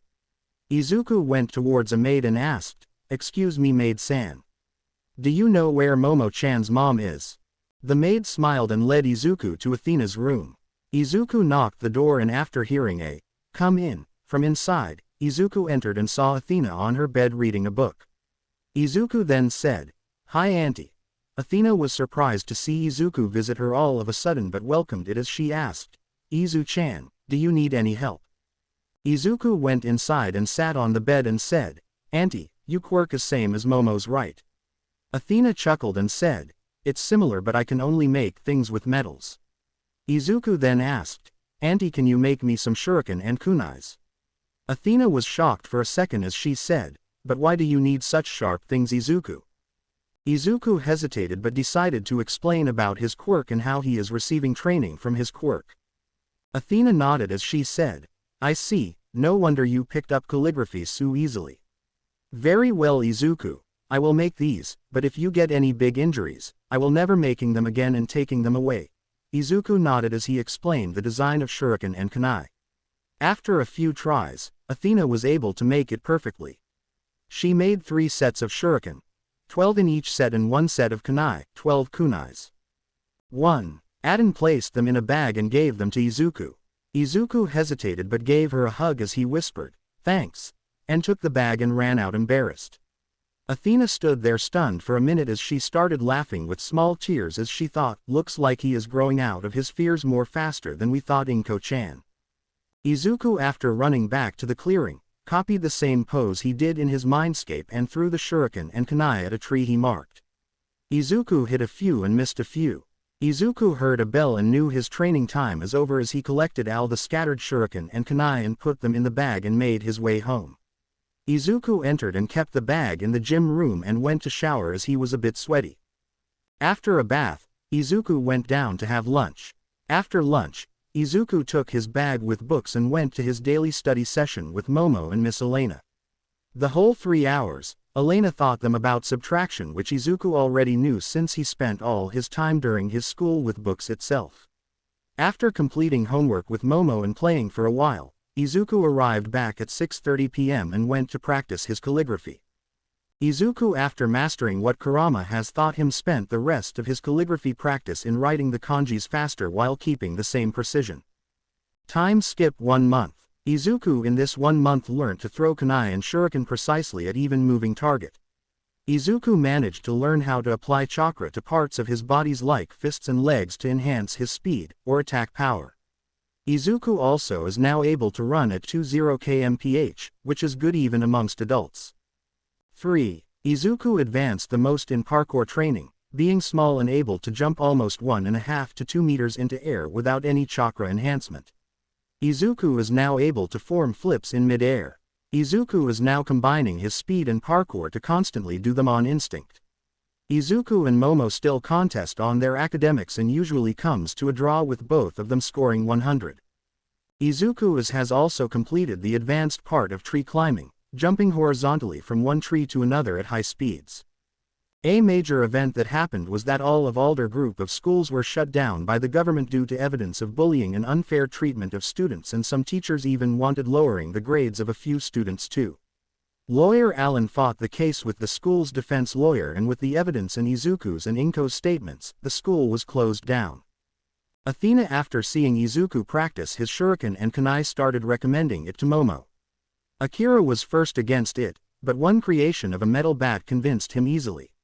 Izuku spent 2 days as he demonstrated to Momo on how to hold and throw them, as Momo also practiced on her own. Present day 5 a.m. Date: the 15th of July. Izuku heard the alarm and slowly woke as he heard, "Happy birthday Izuku." Izuku jumped at the surprise and attached himself on the ceiling. Everyone stared dumbfounded at Izuku as Izuku realized what happened and calmed himself down and let go of the ceiling and landed on the ground as he said, "Thanks everyone," with a nice smile. Everyone wanted to ask the ceiling incident, but once Izuku smiled, they forgot it, and Momo took hold of his hands and pulled him into the hall as they sang the birthday song as Izuku cut the cake. Elena and Alan gave Izuku a new calligraphy set with extra ink sticks and a ink stone since Izuku's old brush was slowly starting to dry up at the hairs. Momo gave Izuku a small steel necklace she made with a picture of her and Izuku playing tag. Athena gave Izuku more sets of kunai and shuriken and also a whetstone and a book on how to maintain your weapons. Inko questioned the gift, and after learning of Izuku's request the previous month, Inko scolded Izuku for doing something dangerous without informing her. Izuku apologized, giving his mom a teary-eyed look and a hug as Inko easily melted. Akira gave Izuku a face mask which he can use to hide features from nose to his neck. Akira also told Izuku that the mask is elastic, made to grow along with the face. Izuku thanked his uncle as he wore the mask, liking the feeling. Izuku decided to keep it on for now. Inko gave Izuku a guitar as she said, "Well, it's good to learn some instruments so you can relax yourself playing them." Izuku thanked his mom, giving her a peck on her cheek, and they all went outside as they clapped, seeing Izuku's skill with throwing shuriken and kunai. Momo has also shown decent progress in the art of throwing too. Akira then asked Izuku about how he was able to stand on the ceiling, as Izuku replied, "Well, Kurama-sensei told me methods to learn to control my internal energy. I can apply energy to the bottom of the feet enough to stick to the tree or any surface." Izuku demonstrated by walking up a tree with only his feet, as he also jumped and landed on another tree. The adults were in shock and awe on the usefulness of the skill too. Momo wanted to try too and ran to the tree, but was stopped by her protective father, as Momo made a pout, seemingly angry at her father. Then, after everyone showing their own talents, the party group went back in the home to treat themselves to Inko's delicious home cooking. Third person POV. It's been 3 years since Izuku's 6th birthday. Izuku grew to be 130 centimeters or 4 feet 3 inches. Kurama has taught Izuku water walking and Senbon balancing. Izuku has also learned the method on infusing chakra to increase one's speed and one's strength. Even without any enhancement, Izuku himself can run at 35 miles per hour. Izuku trained himself on how to punch and kick from Kurama, who showed Izuku memories of Naruto learning Minato's hummingbird style. Izuku was the best suited for the style, which aims to be able to dance around your opponent's moves with speed and precision and hit at pressure points and joints using chakra-enhanced attack. Hummingbird style was something Izuku has spent 2 years on. Another major achievement is Izuku's fuinjutsu skills. All the time Izuku spent on mastering his use of calligraphy paid off, as he was instantly able to learn the seals no matter how complex. Izuku has learned the different kinds of storage seals, explosion seals, which Izuku attaches on his shurikens. Izuku learned some complex seals like resistance seals and how to apply weight seals to metals, and also learned stasis seal, where living things can be stored in a time freeze. The downside is that for a human or animal to be stored in it, the human has to either be unconscious or dead. Izuku's latest learning is the 5-element seal. Izuku found one thing: he can seal of any quirk which is related to elements and sub-elements except for enhancement quirks, mutation quirks, and quirks related to mind. Izuku on that day found out how terrifying fuinjutsu is. Now Izuku is learning to form seals with chakra itself, not with ink or paper. Kurama explained that being able to make seals with only solid chakra is the best and fastest way to make seals on the spot, and the seals can be strengthened with more chakra. Izuku has improved in Shuriken Jutsu field, now being at Jonin level. Izuku has also learned how to make chakra strings from chakra and attack them to shurikens or kunais, bringing Shuriken Jutsu up a level. Izuku is now very fluent in parkour, managing to cram them in his instinct. Izuku found he can use parkour to build up momentum for some attacks too. The social life of Izuku remained the same over the 3 years. One thing is that Izuku wore his mask all the time, even while eating. A small genjutsu Izuku learned and applies on the surroundings when eating. Coming to ninjutsus, Izuku learned the 3 basic ones, being substitution technique, a body clone technique which only created a visual clone with no characteristics. Now we have Izuku's present favorite, the body flicker technique, where you apply appropriate amount of chakra to travel to a place in mind in a straight line. Izuku when first learned the jutsu thought, can't I upgrade this to use in battle? Izuku found that the lowest possible amount of chakra in body flicker can make him go 5 meters.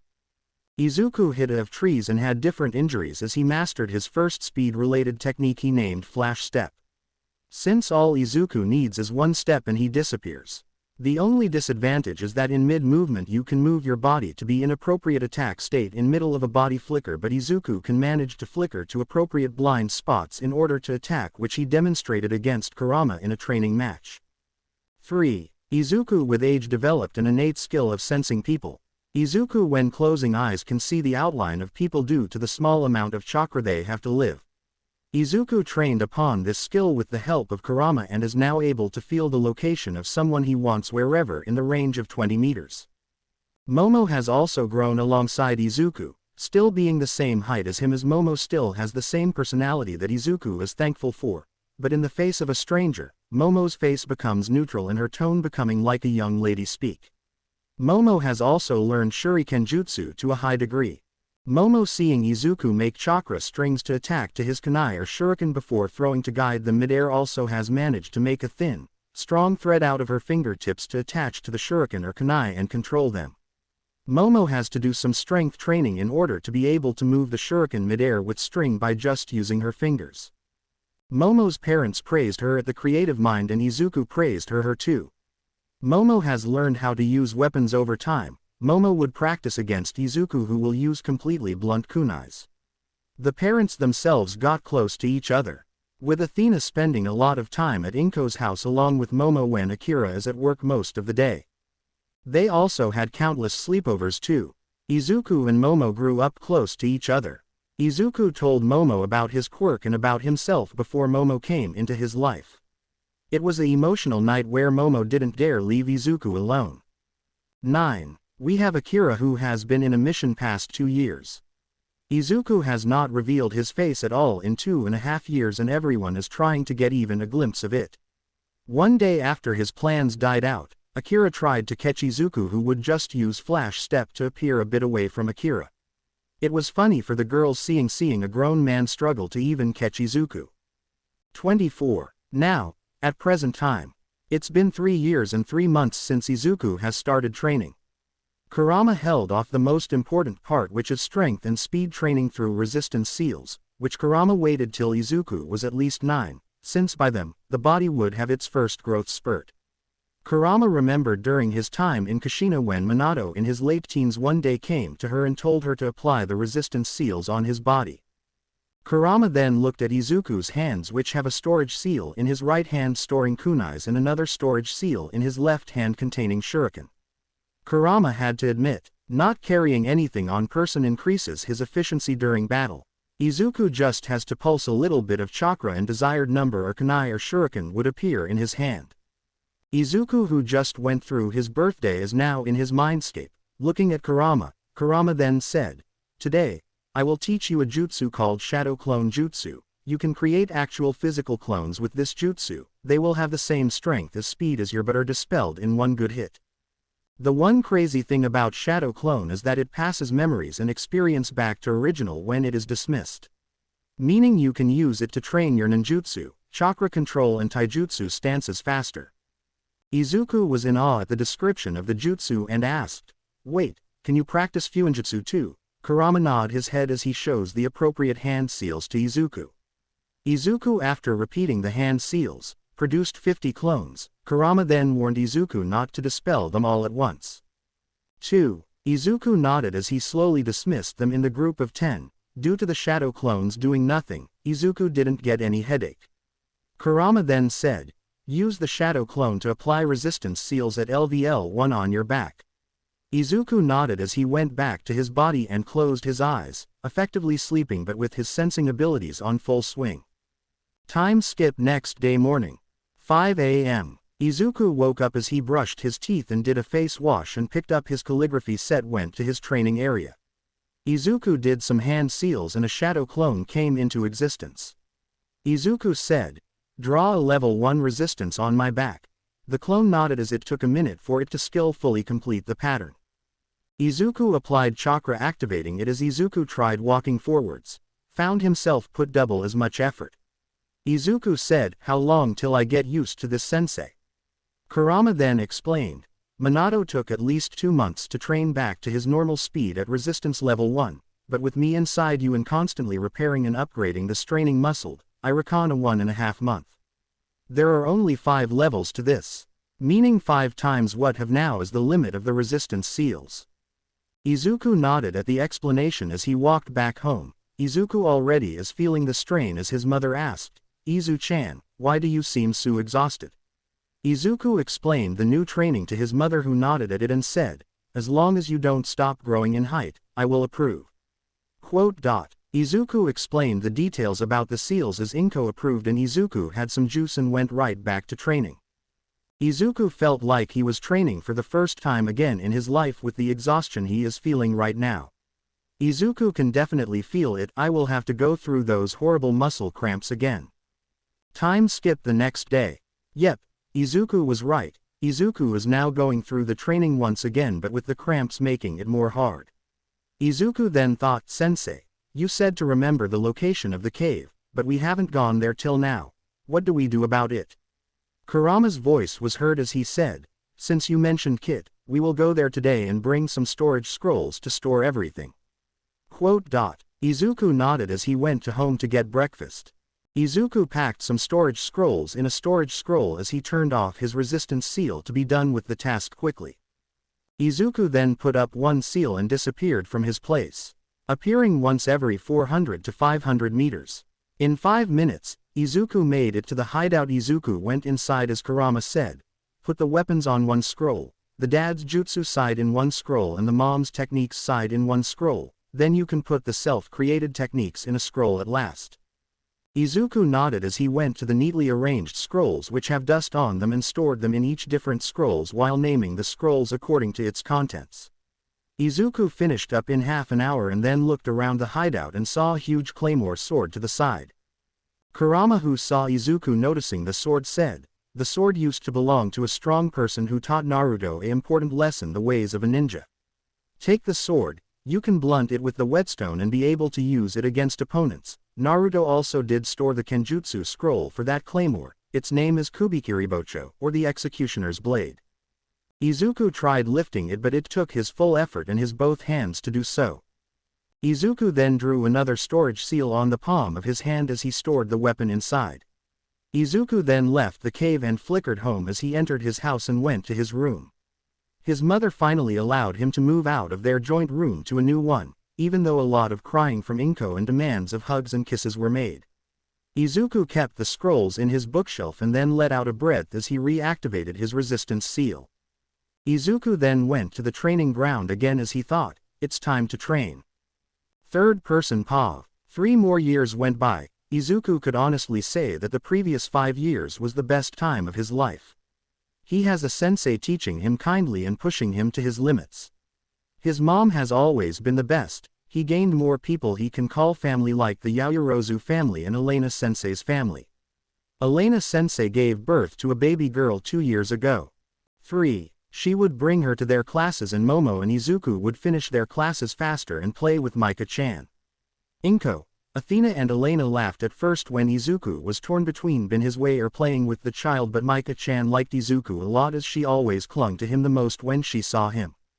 Momo was always jealous of the fact Mika-chan liked Izuku more than her, and was very expressive about it, showing the biggest pout on her face.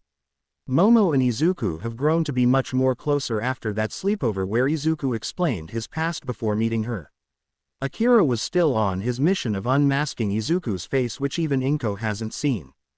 3. Kurama laughed as he remembered the struggles Naruto's old team went through to try to unmask Kakashi.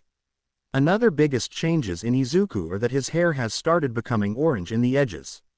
Kurama was shocked as Izuku's genes as a Uzumaki started coming out. At first Kurama thought it was due to Izuku's family being a descendant, but then remembered that Naruto stored his chakra in Izuku. 8. Which must have gotten Izuku the Uzumaki genes. Izuku progress in Fuinjutsu skyrocketed. Izuku can create any seal he wants with molding chakra into a seal shape and engraving it to a body or paper. Izuku never touched any of the scrolls Naruto left behind except the Uzumaki Fuinjutsu and a few wind style and lightning style techniques.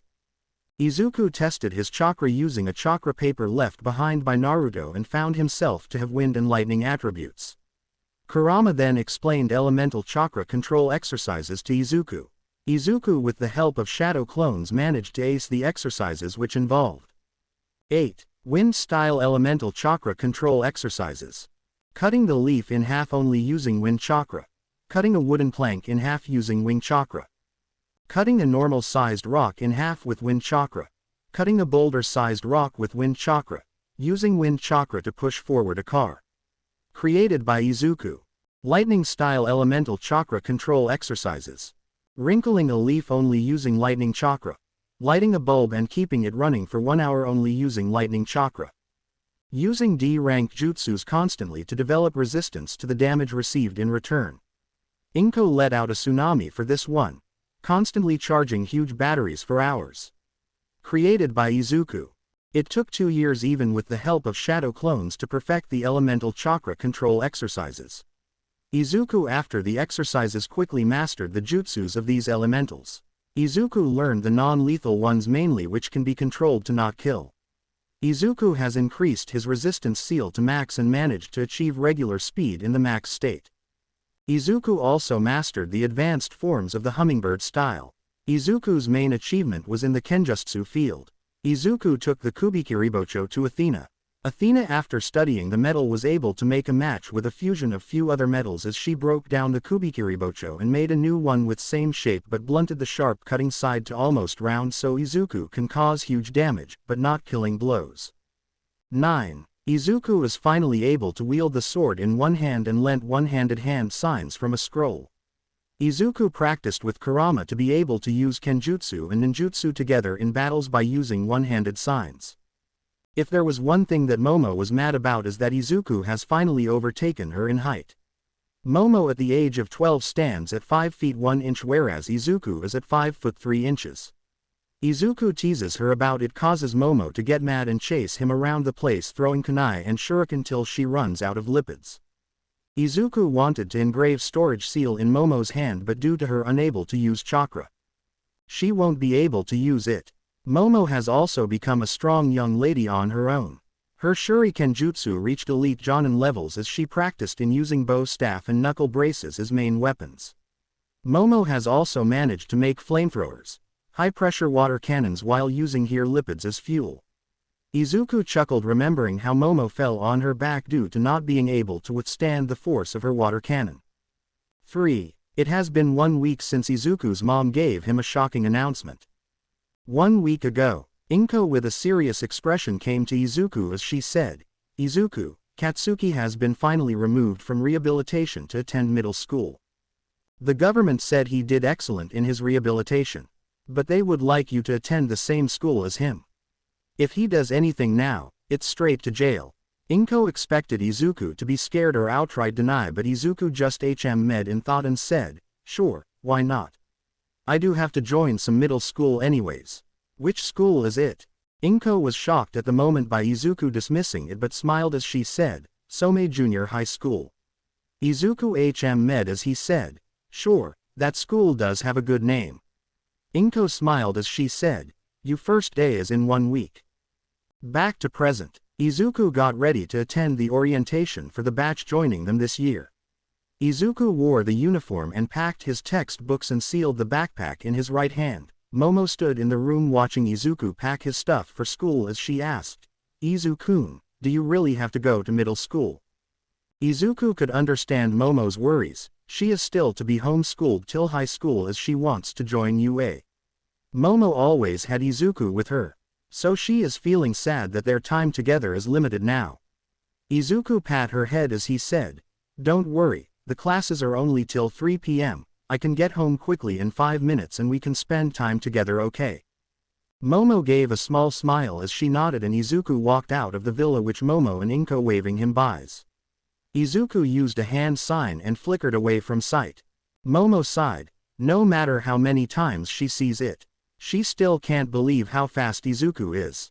She had never been able to beat him in a straight fight. She is proud of one thing, that she had him beat in academics. In a span of 5 minutes, Izuku covered 80 km as he arrived in front of his middle school. Izuku had to admit, it was very big. Izuku entered as he asked around some students he thought were seniors for directions. They happily told him as Izuku bowed and walked towards the auditorium where orientation is conducted. With Bakugo. Bakugo was glad he was released from rehabilitation. It was a nice place but he missed outside life.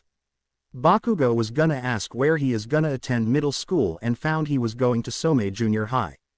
Bakugo still has quirk cancelling bracelets in each of him arm. Bakugo felt calm though. His quirk makes him be in a state of anger on which he acted when he was young. Bakugo sighed as he remembered his actions. He was told that Izuku Midoriya will also be attending the same school so they can see his behavior if it has worked or not. Bakugo agreed to it and just came home yesterday. His parents did visit him a lot during rehabilitation but he missed the physical contact. His welcome yesterday was very warm. Bakugo asked if they have seen Izuku after. His parents became gloomy as Masaru said, Inko cut off everything with us, we don't even know where their house is now. Inko sold of her apartment too. Bakugo was shocked. Bakugo, now looking around, went to the auditorium and sat in his place as the principal and the student council president gave their speeches. With Izuku. Izuku sat at the back row, after the orientation was over. Izuku looked at the list of classes. His class was 1A. Izuku also saw Bakugo's name there and thought, interesting, he is also in the same class as me, I hope you changed Bakugo. If not, I am not the same as back then. And walked to his class. Bakugo after a while finally found his name in class 1A. Bakugo saw Izuku's name. Bakugo felt a lot of emotions inside him. He wondered how Izuku would do if he sees him. Bakugo remembered his mom telling him that Izuku himself got a quirk too. He is a late bloomer, it seems. Bakugo hoped that his past will not define him here. Bakugo then walked towards the direction of his class. Izuku arrived in class and looked to see he was first. Izuku then sat in the first row window seat. After a minute later, the door opened and Izuku looked at who arrived. Izuku's eyes turned emotionless as he gazed at Bakugo. The boy has grown up. Izuku could tell Bakugo didn't have any muscles, he looked a bit thin too. Bakugo also gazed at Izuku. Bakugo first saw a blooded child Izuku in front of him but shook his head to let the image go. Bakugo then got a clear look at Izuku. Izuku had a mask covering the lower half of his face. Bakugo could see that Izuku has been training. His shoulders were broad and through the half sleeve, Bakugo could see clear biceps too. Bakugo just walked till he reached Izuku and sat in the seat behind him. Izuku was first to break the silence as he said, "How is Auntie Mitsuki?" Bakugo couldn't feel anything in the voice. It was just blank. Bakugo gulped as he answered back, "She is doing fine, Midoriya-san, she misses Inko-san a lot." Izuku expected it. He will go home and convince his mom to call Aunt Mitsuki at least. Izuku then turned around in his seat as he faced Bakugo and asked, "How was rehabilitation?" Bakugo gave a small smile as he said, "It was a nice place. The caretakers finally helped me think properly about myself." Izuku looked at Bakugo as he extended his hand and said, "Hope to have a good year then, classmate." Bakugo stared at the hand in shock. He felt many things inside. He felt undeserving of it. But, his hand moved forward as he shook Izuku's hand as his mouth said, "I hope the same, classmate, I hope the same." Bakugo finally felt that maybe he can move forward. Izuku turned around as he looked at his hand and thought, it's finally my first step to move forward from my past with him. Students filled in. People started making small talks to people beside them. Beside Izuku, the boy with abnormal colored skin looked nervous as he thought, the guy's eyes give nothing, I think he wants to be left alone. That's right, Izuku didn't plan on trusting anyone easily. He held his eyes emotionless and his aura to be completely empty. Bakugo from behind could feel Izuku as he thought, I guess he wants to be left alone, huh? Closing parenthesis dot. The teacher came in and introduced herself as the homeroom teacher as the students greeted their teacher and the Izuku's middle school life begins. Third person POV. Time skip 2 years 6 months. Izuku age 16. The last bell of the school day rang. The students cheered since it's a 2-day weekend. A lot has happened these 2.5 years. Izuku and Bakugo were the top 2 in academics. Izuku dominated the physical category as well, while Bakugo was in the upper middle of the class in terms of physicals since he just started training his body 2 years ago. Izuku was the most mysterious person in the whole school. His looks were hidden. There was not much info about his quirk given by Izuku. Izuku almost doesn't speak to anyone unless the teachers ask him a question. Bakugo was quite popular due to his strong quirk and cool personality. Bakugo didn't let it get to his head though. Bakugo always stayed as humble as he can ever since rehabilitation was over. Inko called Mitsuki as they both cried over the phone while talking to each other. Inko and Mitsuki have meetups twice or thrice a month to go to mall or just walk around. Inko was still not ready to see Katsuki. Momo was really lonely without Izuku when he goes to school, but Momo started training more in her free time to get stronger. Izuku would hang out as much as he can with Momo on the last 3 to 4 days of the week. Momo's stamina training given by Kurama and Izuku paid off rewardingly. Izuku mastered making seals with only chakra. Izuku, after working hard for 1 year, finally cracked the Flying God Thunder Jutsu. Izuku made his own formula. Izuku is able to use it but not perfectly, and it takes a large amount of chakra. Izuku then held of further training till after the junior high ends and they get the 3-month vacation. Izuku finally was able to produce chains from chakra after mastering the making the seals from chakra. Izuku is presently able to control 4 chains perfectly from his back. Izuku also studied a scroll which says that upon reaching 10 chains, it is possible to form a barrier which is strong enough to stop Kurama's attack. Izuku took his flash step to another level by using lightning chakra to increase the speed of the technique. It was painful at beginning, but after a 1 month of training along with shadow clones, it paid off. Izuku named it Lightning Step. It's not much chakra consuming and is best for short-range fights. Izuku also perfected using the Kubikiribocho and adding wind attribute to it in order to cut through obstacles. In other cases, the sword, which was a blunt to almost circle edge, is used to provide blows which deal damage to bones, muscles and internal parts. Kurama stated Izuku to be at elite Jonin to quasi-cage range in terms of overall battle power. Izuku also learned how to play guitar in the free time to honor his mother's request. We now see Izuku exiting out of the school as he thinks, I will go to the mountain hideout to practice the waterfall walking. It is the hardest chakra control exercise. Izuku, after exiting the school gate, sprinted home at impressive speed. After 20 minutes, Izuku arrived at the main gate of both his family and Yaoyorozu family's houses. Izuku flashed his card at the screen beside the gate as it opened up, and Izuku jogged inside. Izuku also had quite a generous growth, with him now being 5 feet 10, which is the 2 inches taller than Momo, who is at 5 feet 8. Izuku is one of the tallest boys in school whose quirk is not related to body growth. Momo, who was waiting at the door, came running towards Izuku as she stopped in front of him and said, "Welcome back, Izuku." Izuku smiled, not that anyone can see with the mask, and said, "I am back, Momo. What are you doing today?" Momo gave a small dejected expression as she said, "I wanted to go to the mall with you today, but I can't since Elena-sensei is keeping me in for special classes." Izuku chuckled, making Momo puff her cheeks as she yelled, "What are you laughing at?" Izuku stopped chuckling as he said, Fine. How about we go to the Southern Hale Mall, which even has a bowling alley on Saturday?" Momo beamed as she cheerfully said, "Okay. Now I have to go back for classes. Bye, Izuku." Izuku waved his hand goodbye as Momo jogged back to her house. Izuku then applied chakra to his feet and disappeared using flash step. Izuku appeared in front of his home and rang the bell. Inko, after a few seconds, opened the door and welcomed Izuku with a wide smile. Izuku then told his mom he will be going outside for a while and went to his room to change into his training clothes.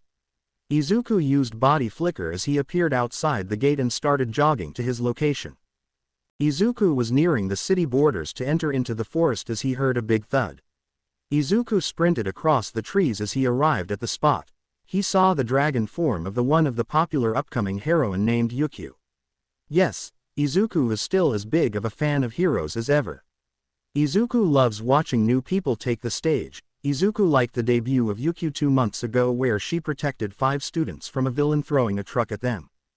Izuku saw that Ryukyu was very injured and wobbly as she placed the handcuffs on the villain and promptly fainted next to the already unconscious villain. Izuku sighed as he took out some spare paper from his right-hand storage seal.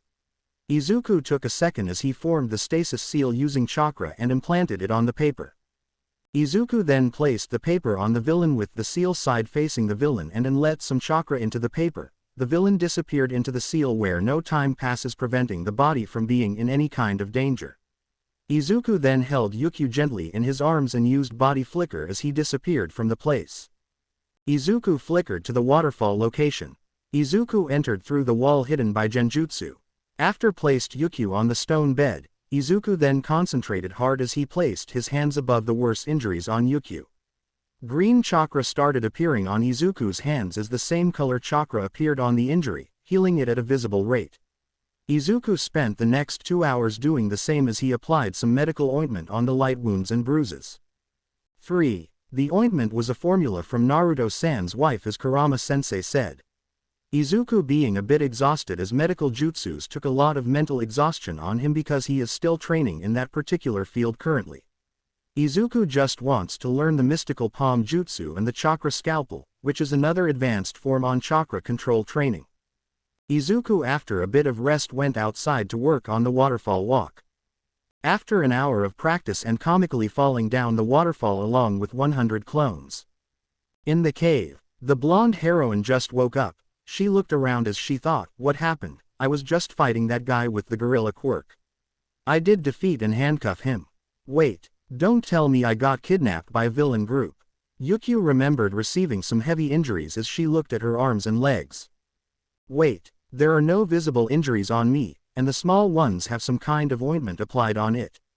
If anyone helped me, I have to thank him, her and go, cause that villain might be rescued if he has any friends. Ryukyu got up, noticed that she still feels quite weak. Ryukyu slowly followed where the light came from and walked outside. First thing she noticed was, it was bright, extremely so. After a few seconds of adjusting to the light, Ryukyu heard a voice speak, "Are your injuries okay?" Ryukyu jumped a bit, not hearing a footsteps approach her, and she turned around and saw some dangling upside down the tree. Ryukyu let out a yelp as she jumped back a bit and saw that the stranger's legs were literally attached to the tree.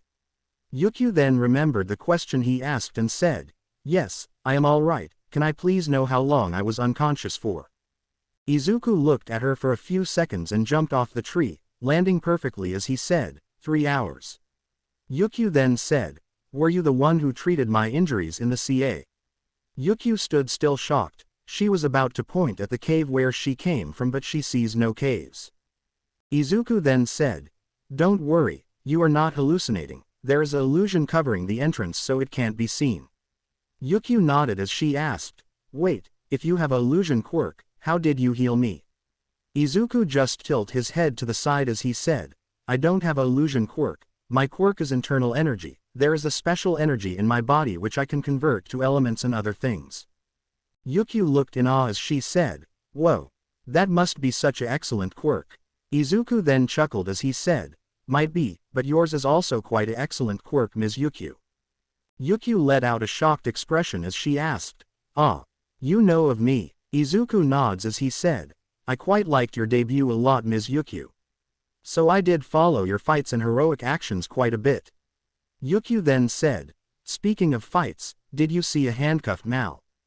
Izuku immediately cut her off by pulled a paper with a strange pattern on it. Izuku passed some chakra into the stasis seal as the villain fell out on his bum, still unconscious.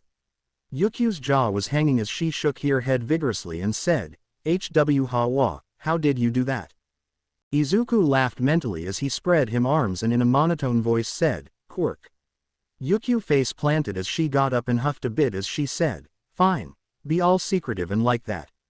I will take this villain to the police now then."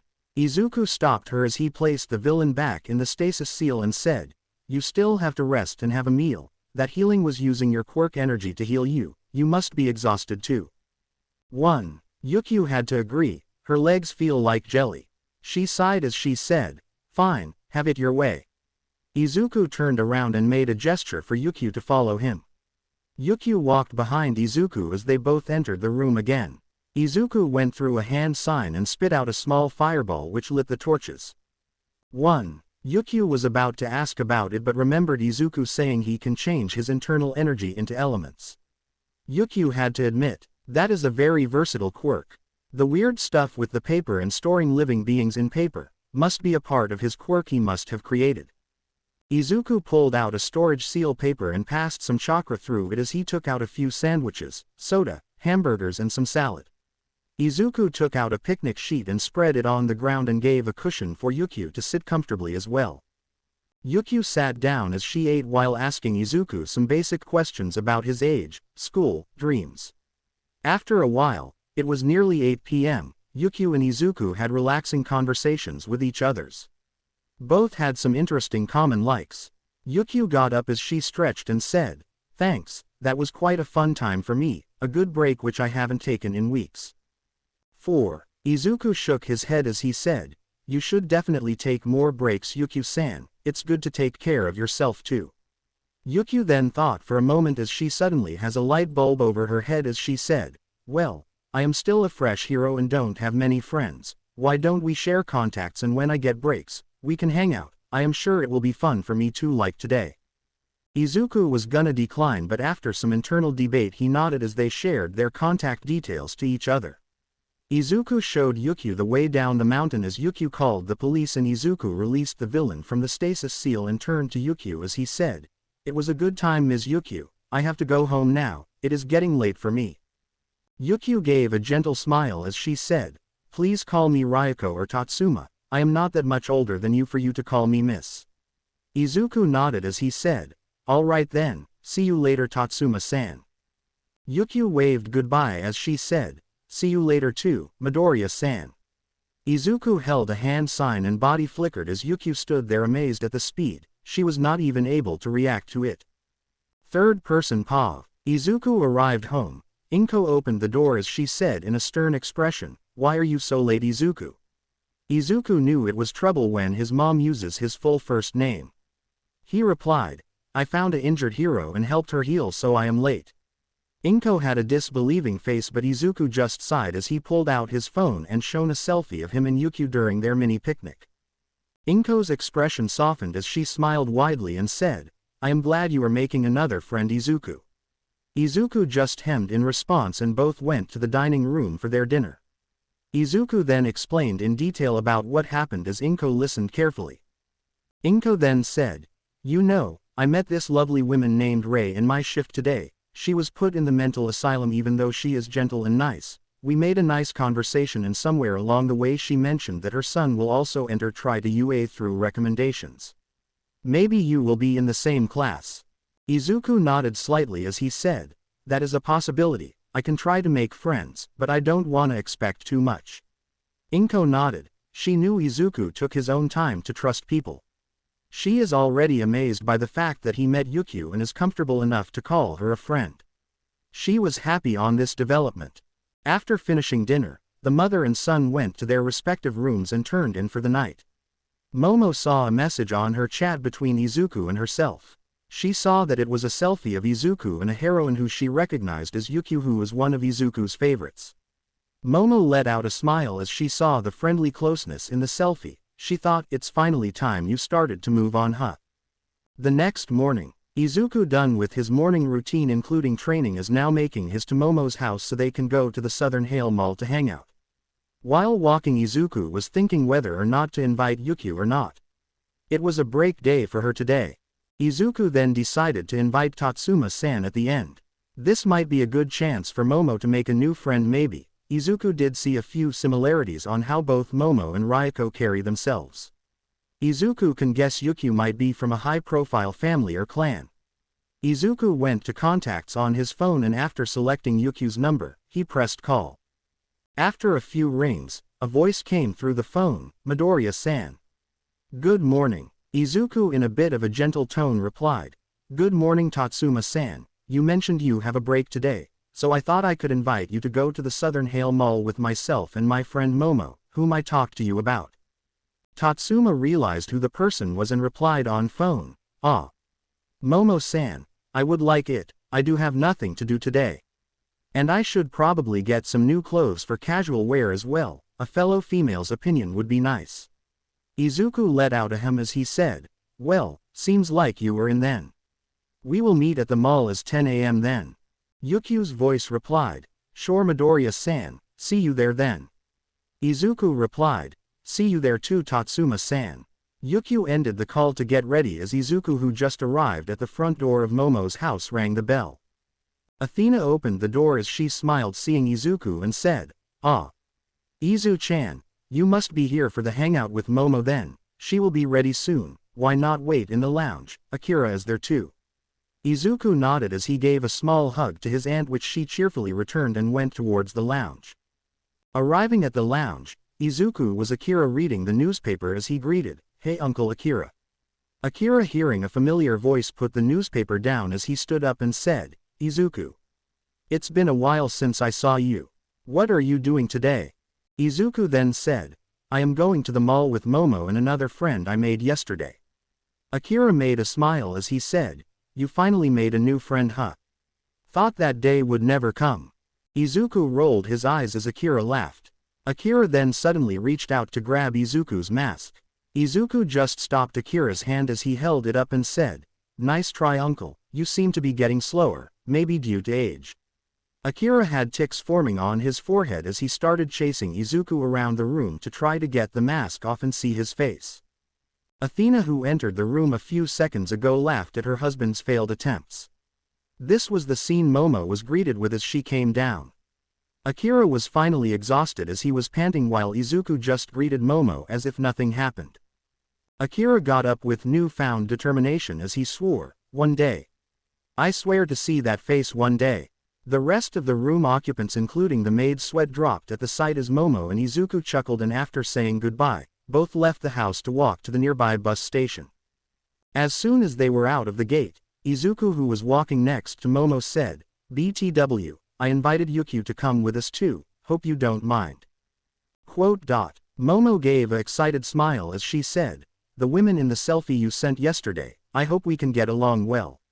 I do need more friends too, after all, my only friend is you."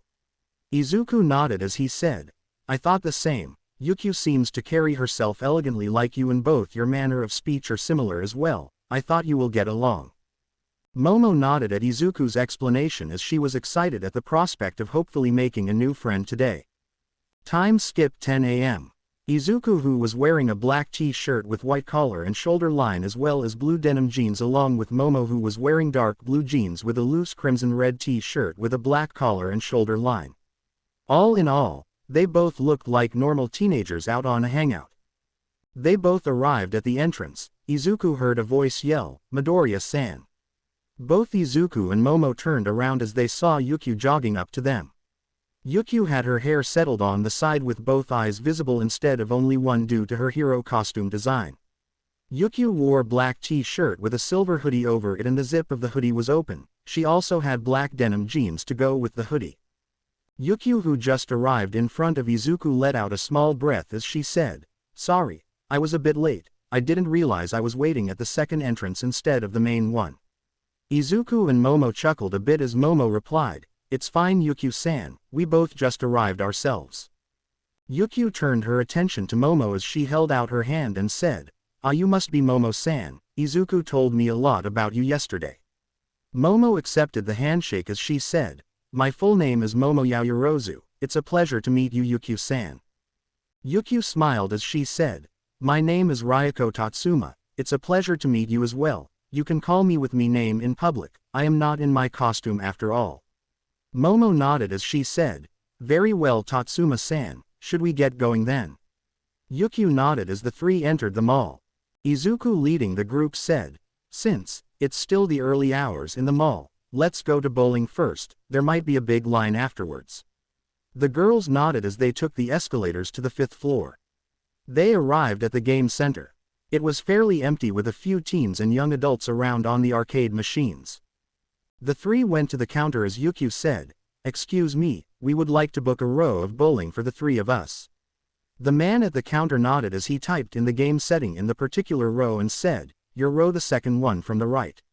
The total is 2,100 yen, please." 4. Momo, Izuku and Ryukyu each chipped in 700 yen each as they paid for the game and went to their row. Time skip 1 hour. Since the gang was having fun, they paid for another game. Izuku won the first game, whereas the second game was a tie between Ryukyu and Momo. After bowling, Izuku pulled out a game center card and went to the counter and purchased 1,000 points into it as he decided that they will try out some of the arcade games. Izuku and Momo aced the tag basketball hoop game, making a new high score which added a lot of tickets to the card. Ryukyu did the game where you have to press the button to stop the fast-moving light in a certain prize. Ryukyu, after a bit of concentration, got the bonus which added 500 tickets to their card. The trio had a high five as they aced 2 games. 3. The group did some competing games like horse racing, where you have to throw the ball into a group of holes with 3 colors, namely, white, yellow and red. White makes the horse move 1 step, yellow makes it move 2 while red makes it move 3. Momo won this one with Izuku in second. It was a non-ticket game.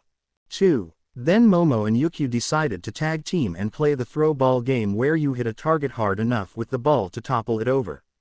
There are 30 targets and 1 minute to get them. The girls aced it as they got another 200 tickets added to the card with that. Izuku attempted the punching machine where you have to punch without using any quirk. Mutation quirks have a different machine for them. Izuku put on the gloves and punted the punching bag. The score rose up as it stopped at the highest being 999. The girls cheered as well as the nearby audience as they got 400 tickets as prize for hitting the max at the punching machine. After a while the points in the card were over. The gang went to the ticket machine as Izuku flashed the card to the screen. It said the total tickets were 1700.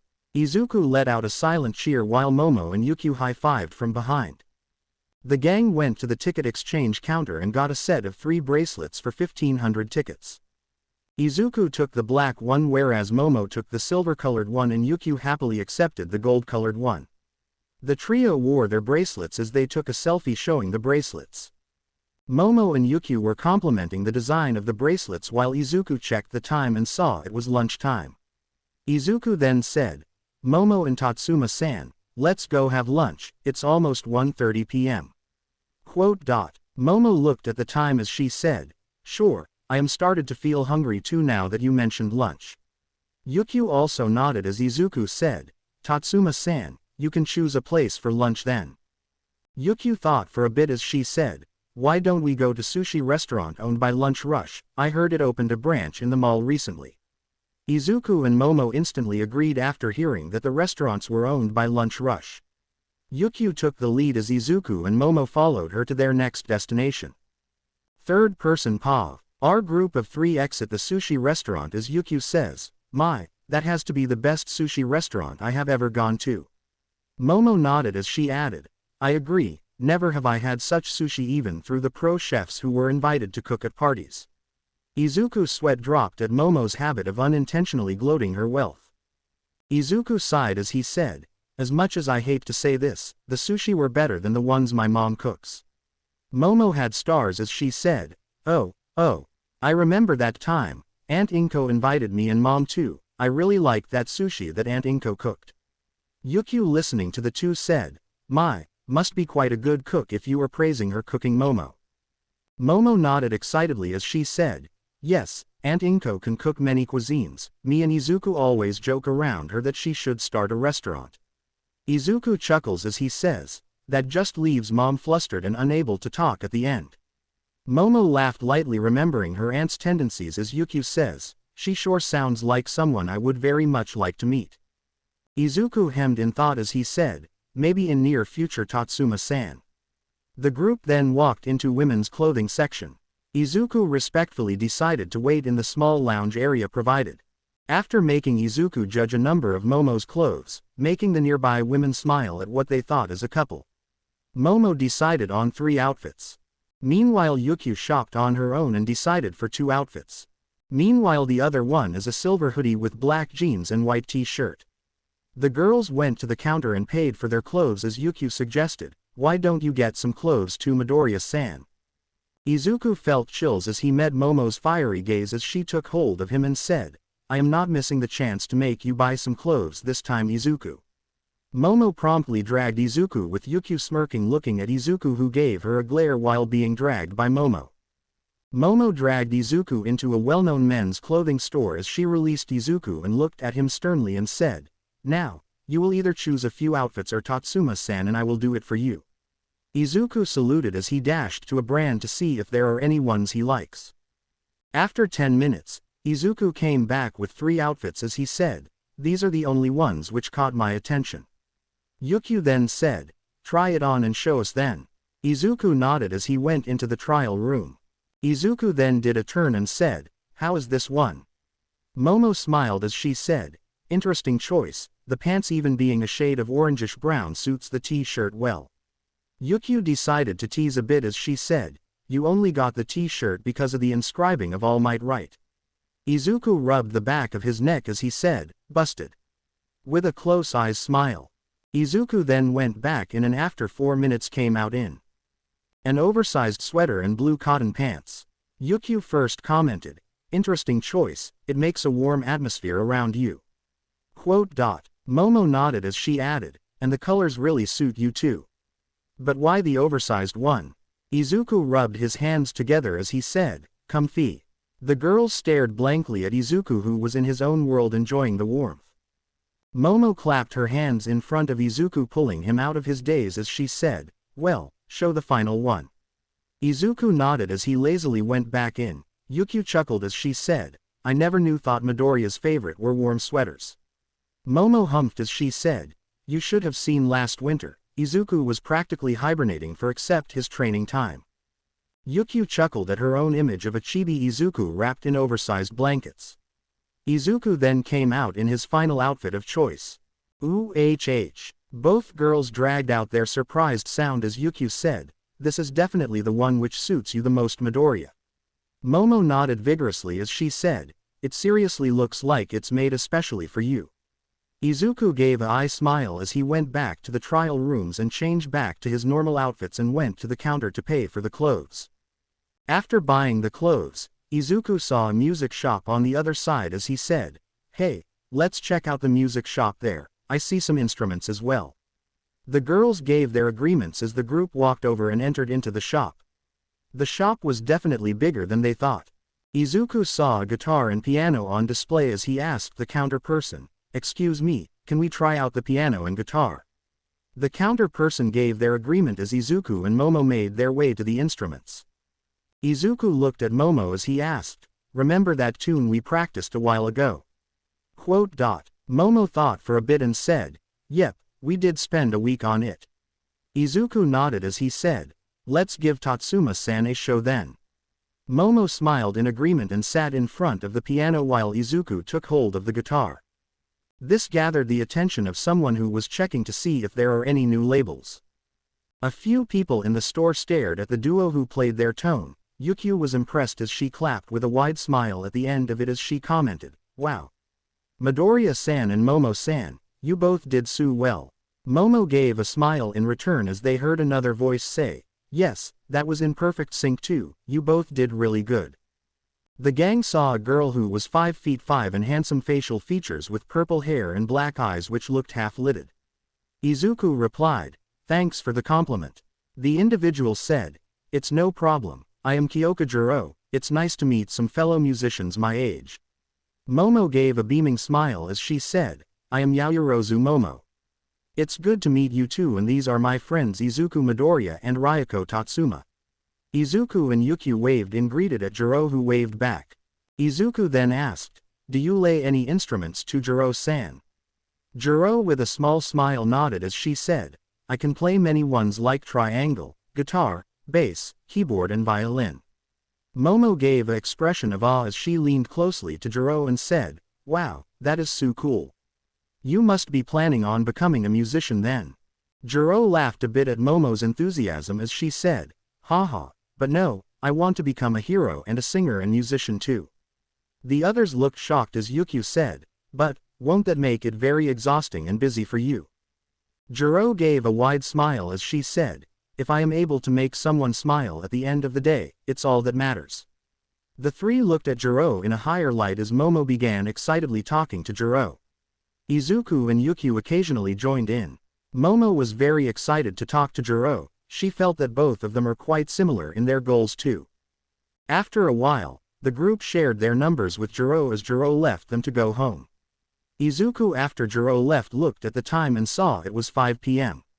Izuku then turned to the females and said, well girls, it's 5 p.m. right now. Anything you guys wanna do, or we can go to cafe for some ice cream. The girls agreed to the ice cream plan. Time skip 1 hour. The group finished their ice cream and separated for a bit to check out anything interesting for themselves and agreed to meet at the entrance of the mall. Izuku and Momo met up with Ryukyu at the entrance as Izuku asked, have you gotten anything, Tatsuma-san? Ryukyu nodded as she said, yay, I went around and got a new water bottle for myself, what about you two? Izuku and Momo looked at each other and Izuku presented something wrapped in gift cover to Ryukyu as Momo said, this is a friendship gift from both of us to you. We hope our friendship will last forever. Ryukyu had a tear escape her eyes which she wiped and accepted the gift. She unwrapped the cover and found. Ryukyu let out a gasp as she said, "OMG. This watch looks really nice." Izuku let out a breath of relief as Momo said, "Izuku chose this one for you," as I quote, he said, "I am sure Tatsuma-san will love a gift to remember us by every moment," and bought the watch. Yukyu's face grew a wide smile, which her cheeks being tinted a bit of red as she said, "Thanks a lot Midoriya-san, for this gift and this friendship." Izuku then, feeling as if it's the right moment, pulled down his mask, an action which made Momo and Yukyu's eyes widen in shock as they finally saw his face. Momo was petrified in shock but immediately pulled out her phone as Izuku gave a gentle smile as he said, "I am thankful for our new friendship to Tatsuma-san." Momo and Ryukyu's faces tinged red as Momo thought he finally showed his face after years. "Kyaa, I can't wait to show this to Mom and Dad and Aunt Inko." While Ryukyu thought he said he never showed his face without mask for more than 6 years. To show it to me must mean how sincere he is about this. Yukyu's face flushed more as Izuku put his mask back up, an action which caused Momo to pout as she complained, "Mo. You never showed your face to anyone, even Aunt Inko, now you suddenly do it for Tatsuma-san. This is unfair." Momo pouted more and looked away as Izuku's sweat dropped and said, "Fine, I am sorry, okay. I will even cook your favorite choco cake for you as dessert tonight." Momo's mood took a complete 180 as she beamed at Izuku and said, "It's a promise." Ryukyu laughed at their antics. After a while Ryukyu said, "Well, it's starting to get dark. Let Al go home." Izuku and Momo nodded as they all went their separate ways, with Izuku fearing for Uncle Akira's reaction. Third person POV. Izuku and Momo arrived after the hangout at the mall. On the way, Izuku was trying hard to convince Momo to delete the picture of his full face. But Momo didn't do it and said that she will do it if Izuku stops wearing the mask from now. This made Izuku silent as he gave up and prepared to face his uncle's wrath. 2. Momo swiped her card at the gate as the gate opened and Momo made a dash towards her house as Izuku, wanting his last moments, went to his home to keep the clothes in the cupboard.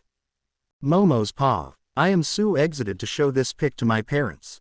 Izu-kun deserves it for hiding his face from me. After all, I tried to make him take it off. But he sure looked handsome. And his smile. I wish to see that again and again and feel like I can get lost staring at it. I shoved the doors open, which made a big sound as Mom, who was in the hall, was alerted and she asked, "What's wrong, sweetie? You sure put a lot of power into opening the doors." I made an embarrassed chuckle as I said, "Mom, I took a photo of Izuku's full face." Mom dropped her teacup, which broke on contact with the floor as she practically teleported to my side and yelled, "What, is it true, sweetie, you managed to see Izuku's face?" "How?" I was about to explain but I heard a loud voice scream, "WWWHAAAAAAAATTTTT." Izuku showed his face. I had to cover my ears with how loud my dad's voice was. I looked to see Dad running down the stairs as he shook my shoulders and yelled, "Tell me, Momo, why did he show ITTT?" I was dizzy at this point as I managed to say, Dad, why you are mocking me? DD is why." 1. Dad heard me as he stopped shaking me back and forth but kept his undivided attention on what I will say as Mom said, "Hurry and tell sweetie, how did you capture a pic of Izuku's face without mask?" I then listed how Izuku wanted to show his sincere feeling to Ryukyu for our friendship as my parents listened without a word. Mom said, "Wow, this new friend of yours must mean a lot to Izuku if he was willing to go as far." Akira then, in a blank voice, "So, I did all the things I did just so he reveals his face to someone new." Dad now had a cloud of depression above him as Mom and I laughed at him. 3. Mom then slowly stopped laughing as she said, "Well, what are you waiting for? Show us the pic." Dad lost his depression cloud as he came to my side as eagerly waited for me to show the pic. I opened up my gallery and I showed them. Mom and Dad gave out sounds of shock and awe as Mom first said, I knew Izuku would grow up to be good looking but not to an extent of a model." I narrowed my eyes at Mom, whom I am getting bad vibes from, as Dad said, "Stop it, dear, you seem to be making Momo jealous." But I have to admit, his looks rival models. I blushed at Dad's implication of me being jealous and asked, How long did you two know about my love for Izuku?" Both of them chuckled as Mom said, "Oh dear Momo, we knew for 4 years. You were quite obvious with your affections and from your rejections to proposals by the kids of famous businessmen at the parties. I sighed as I said, I want to confess now, but Izuku is just recently getting better with new friends and he finally showed his face too. Which is a big improvement for him. So I don't want to add this as a burden for him. Dad sighed as he said, you are such a good girl Momo, I am sure Izuku loves you too. Momo then added, you do have to fight off a lot of people though if Izuku decided to show people his face. That made me pout. The thought of girls approaching him for his looks makes me mad. Izuku's paw. I heard a large voice of Uncle Akira and made a beeline to home. I then rang the bell as Mom opened the door and said, Izu-kun. Welcome back, how was your day with Momo-chan? I answered, it was fun Mom, made new friend and even invited Tatsuma-san with us. Mom nodded her head as a few tears came out of her eyes as she said, I am glad you are finally opening up to people and making friends Izu-chan. It hurt me that you never made any friends in middle school. I sighed, I should have known my behavior would affect Mom too, she is too caring after all. I gave Mom a hug as I said, I will be fine Mom, I am making new friends too. It's just 4 more months for UA and my last school day is tomorrow. Mom nodded as I went to my room for a bath. I thought about it and during my bath. I just felt like I should show my face. Oh well, let's leave this for now. I need to plan about training for next 4 months. Kurama then said, well Kit, why not practice more on the Thunder God technique? You are unable to do it a lot, you can practice to get more familiar with it and not waste as much chakra as you are. I nodded and added, I should also practice with the adamantine chains. Thunder God technique and adamantine chain do make a good combo against multiple opponents. Kurama gave his opinion, I agree, if you can finally achieve to be able to flash to anywhere in the diameter of the kunai, 10 meters is said to be max. Maybe you can surpass that. I nodded as I suddenly remembered something and asked, where were you last 2 days Kurama-sensei? Sensei said, I just did some training to myself to adjust to my recovering chakra. I am at 95% right now. I smiled happy for Kurama-sensei as I finally got out of the bath and wore some clothes and went down for dinner. Time skip next day afternoon. Third person POV. The last period just ended. The students were either celebrating for graduating junior high or crying because they are going to be separated from their friends. Katsuki just finished saying goodbye to his friends as he turned to where Izuku was packing his bag. Katsuki slowly approached Izuku and was just about to call him. Izuku without turned back asked, do you need something Bakugo-san? Bakugo was a bit shocked that Izuku knew he was there without Bakugo himself announcing his presence. Bakugo shook it off and said, well, the court declared me to be eligible to participate in the UA entrance exam. Izuku hemmed in thought and said, that is good for you then. 1. Bakugo knew that their relationship cannot ever return to being best friends but was happy that at least they could talk to each other. Bakugo then said, I wish you the best at the entrance exam Midoriya-san. Izuku then turned his head as he faced Katsuki. One thing Katsuki noticed is that Izuku's eyes were not as blank as they were throughout these 3 years. Izuku then said, good luck to you too Bakugo-san, you did work hard last 3 years for this. Bakugo nodded as Izuku got up and left the classroom as Bakugo looked into the sky thought he window and thought, I wonder how things would have been if what happened between us didn't happen. 3. Izuku just left the school building and was walking home as he thought, from tomorrow, the real hell begins. I won't have the usual time I did to spend with Momo or Tatsuma-san. My only free days are Sundays after all. Kurama said. That's right kid. The next few months will be tough but it will definitely be worth it. Izuku nodded his head, agreeing with Kurama as he started jogging home. Izuku saw Ryukyu on her patrol as their eyes met as Izuku gave her a wave and a close-eyed smile to which Ryukyu just smiled in return. They can't expose their friendship in public after all. Izuku arrived at the gate and flashed his card. The gate opened up revealing Akira with a sweet smile. Izuku started to get ready as Akira said, you showed your face that simply after all the trouble I went through? I even offered you 10 million for you to show your face while you went ahead and showed it to someone who you just befriended. Izuku channeled chakra into his legs ready as Akira jumped at Izuku to grab him, but Izuku flashed away as Akira started chasing Izuku while using various machines to grab Izuku, as Izuku was just flashing around the blind spots as Izuku thought. This is nice evasion training. Too bad Uncle Akira isn't faster. After 20 minutes, Akira got tired as Athena brought some lime soda for them both. Izuku accepted as Athena had to make the exhausted Akira open his mouth to drink.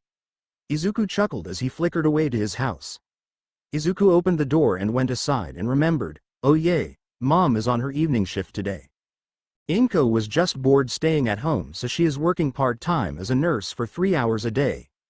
Izuku went to his room and changed into his training outfits and refilled his kunai and shuriken storage tattoos. Izuku also put his own Thunder God seal mark on more kunai than usual for practice. Izuku then wrote a note for his mom on a sticky note and attached it to the fridge. Izuku then locked the door and went to the training clearing in between the trees behind the house. Izuku then did some warm-ups and after a 10-minute sprint between the trees. Izuku now stood in the middle of the clearing with 5-6 feet wood logs in different directions. Izuku then threw one kunai at the first one. As soon as the kunai was beside the log in air, Izuku suddenly appeared, catching the kunai in one hand and slashing through the log with the kabikirabocho, which had wind chakra surrounding it to make it sharp. Izuku then, as he landed, threw 3 more of his kunai at 3 other posts. Izuku in time flashed 3 times but noticed that it took more effort to get to the third one and was slower too, but still managed to cut through all the logs in air whilst in different positions. Izuku developed his own style of kenjutsu, which involves swinging from different angles whilst mid-air. Izuku then used flash step while he appeared 10 meters behind the final log, and in a green flash appeared behind the log as the log was chopped in 2. This method that Izuku developed is that when he uses flash step, he will mark his opponents with the Thunder God seal, which was prepared in advance, and appear a distance away. While the opponent turns to where he flashed, he will appear behind and knock them out with a punch or chop. This was for friendly battles.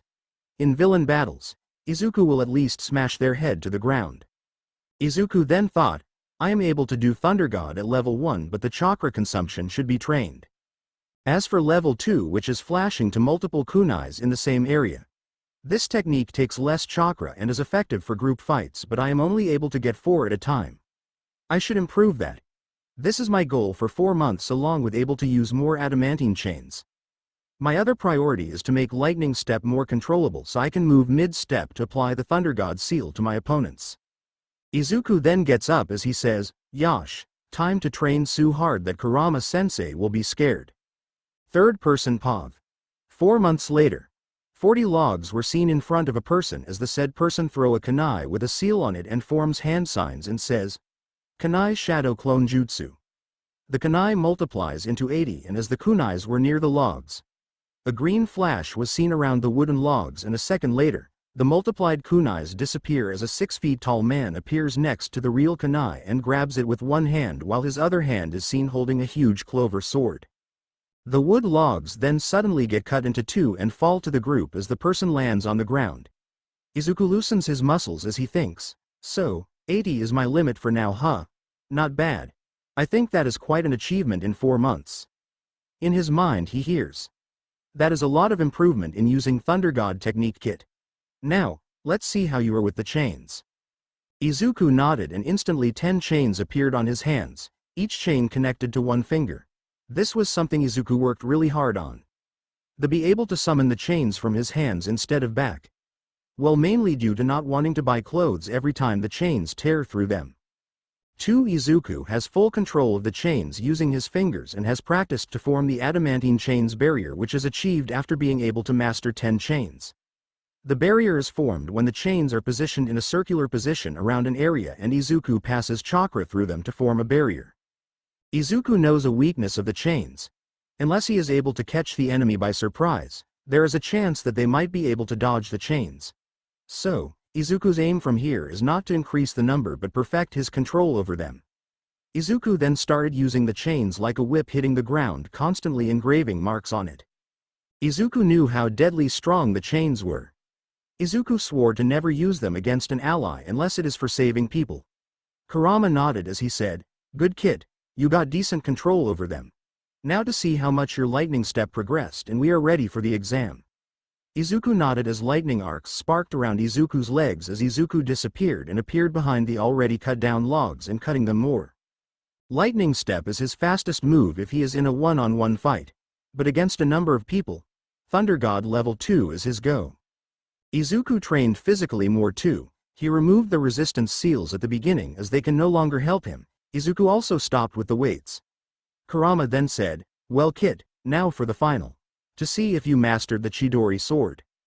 The one technique Izuku learned, which is quite useful since he has the Kabikirabocho. Izuku concentrated a bit and Kabikirabocho glowed in a mixture of white and blue with electricity crackling around it. Izuku flashed behind a few meters behind a tree and slashed at midair. A blue crescent arc which was 4 meters wide traveled as it cut through numerous trees before it dissipated. Izuku can also control this technique as to not cut through his enemies but paralyze them. Izuku then let out a small breath as he said, "Well then, I am fully prepared for the exams tomorrow." Kurama smiled. Never had Kurama seen someone so young, be so strong. But Kurama knew, there is always unknown dangers in this world. Major or minor, it's best to be prepared for them. With Momo. Momo is a bit nervous for tomorrow. Her recommendation exam was already held a week ago. She knows she did good.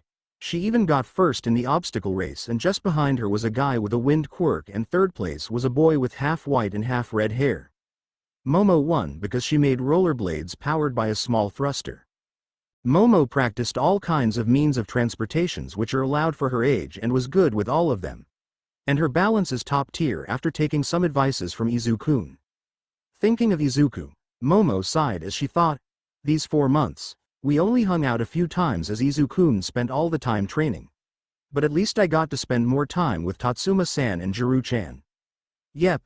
Momo was quick to become best friends with Ryukyu and Kyoka. They all hung out on the weekends.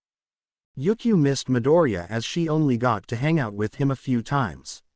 But Midoriya did text her and call her whenever he was free or whenever Ryukyu calls him. Jirou also grew to be a nice friend to Izuku. Both preferred silence and both loved music as well, and they hit it off. Momo looked at the sky as she thought, "I hope I can confess my feelings to Izuku one day, but not anytime soon since we will be busy getting used to the new life of being a hero student." What Momo didn't know is that her feelings for Izuku was something Ryukyu also shared for him. Ryukyu is in denial of her feelings since she knows Momo is in love with Izuku. But she can't help it. Ryukyu hoped that she will somehow be able to get out of this dilemma. The next morning. Momo looked at her watch as she was walking to Izuku's house. It's currently 6:30 a.m. Izuku told Momo that he will get a long sleep to relax his body and wake up completely fresh. Momo volunteered to wake him up, to which Izuku agreed. Momo reached the door of the Midoriya villa. Momo then rang the bell a couple times. Inko opened the door and let out a wide smile seeing who rang the bell as she exclaimed, "Momo-chan, it's been weeks since I saw you. Are you here to wish Izu-chan good luck for his entrance?" Momo hugged her aunt as she said, "I missed you too, Auntie Inko. Yes, I am here to wish luck to Izuku and also wake him up." Inko let out a gasp as she said, "Oh my, Izuku hasn't woken up yet? I am afraid we are in for a storm then." Momo chuckled at her aunt's antics as she pulled back from the hug and went towards Izuku's room. Momo opened the door as she saw Izuku still asleep with the mask on his face. Momo smiled seeing Izuku in a peaceful state, but he needs to get ready for the exam. A pity she can't appreciate his beauty for some time. Momo went towards the bed and shook Izuku a few times. Izuku then slowly opened his eyes, and after seeing Momo, he got into a sitting position as he yawns and says, "Good morning, Momo-chan." Izuku's brain was still not completely awake to register what he just said, while Momo was wide-eyed with her face growing a shade of pink. Izuku got up from the bed and went towards the bathroom to wash his face and brush his teeth, while Momo uses this opportunity to stop blushing. She thought, "OMG, he called me Momo-chan like he used to when we were kids." He sounded so sleepy that it made it better, as if he was greeting his wife in the morning. 22 Momo became red at the thought of being Izuku's wife as she ran downstairs to clam down. Izuku got out of the bathroom as he stretched a bit and walked downstairs. Izuku spots his mom watching TV as he says, "Good morning, Mom." Inko looked back with a smile as she greeted back. Izuku looks at the time as he says, "Well, the exam starts at 10 a.m. I will go to shower at 8 a.m. and leave by 9 a.m. Mom." Inko nodded as she went back to watching TV while Izuku goes to the hall. Izuku sees Momo waiting while sitting on the sofa as he says, "Hey Momo, thanks for waking me up." Momo smiles as she says, "It's fine Izuku-kun. I did volunteer after all." Izuku and Momo start talking about what Izuku can expect in the exam. Momo then says, "Anyways, I received a message from UA that I can watch the exam too, if I want to." Izuku with a tone filled with a bit of excitement said, "Oh, are you gonna come with me too?" Momo nodded to the question as Izuku excused himself to get ready for the exam. Time skip 9:30 a.m. Izuku is standing in front of the UA entrance exam location with a bag on which contains his clothes during the physical part of the exam. Momo then turned to Izuku and said, "Good luck then Izuku. I will watch from the teacher's lounge." Izuku gave a eye smile as he said, "Thanks Momo. I will do my best and aim for the top." Momo smiled as she went towards the teacher's lounge while Izuku started walking towards the writing exam location. After showing his hall ticket to the heroes to enter into the class, Izuku spots his seat and sits down deciding to wait for next 20 minutes for the exam to start. Izuku then sees pro-hero Electroplasm coming into the hall with a stack of papers. 4 Electroplasm then announces, "Alright hero hopefuls. You exam will be choose the correct answer type. You have 100 questions and 1 hour to complete. I will distribute the sheets now." Electroplasm divides into several clones each going to a row of students to give them the question sheet. After giving question sheets to all the examinees, Electroplasm announces, "Alright, you can begin the exam now. Any kinds of malpractice will result in immediate removal from the exam and getting blacklisted from ever trying out UA entrances." Many gulped at the warning as everyone dive into their exam. 45 minutes later, Izuku's paw. "I finished my exam and checked my answers twice too, I should submit it now then." I rose my hand as one of Electroplasm's clones saw it and asked, "Anything you want, hero hopeful?" I nodded as I said, "Well sir, I am done with my exam and cross-checked my answers too. I would like to submit my exam sheet." Everyone was shocked as Electroplasm took my answer sheet and said, "Go to the auditorium and wait for everyone to gather there as your final exam announcement will be there. There are arrows pointing at the directions if you need them." I nodded as I put my pen in the bag and took my hall ticket and went out of the written exam hall and following the signs which point towards the auditorium. I entered the hall and searched for my seat. After I found my seat, I saw the doors open and in entered someone wide known. It's Present Mike. Present Mike saw me and gave a look of surprise as he asked, "You are done with the written part already?" "There is still time left." I answered, "I am already done sir, may I ask why you are here?" Present Mike smirked as he said, "Well, I am the announcer who will give you instructions about the next part. I am just going behind stage to prepare my entrance." I nodded as the hero walked behind the curtains and disappeared. I closed my eyes to have a little rest before everyone gathers. I woke up hearing noises as I looked around and saw people filling up the auditorium.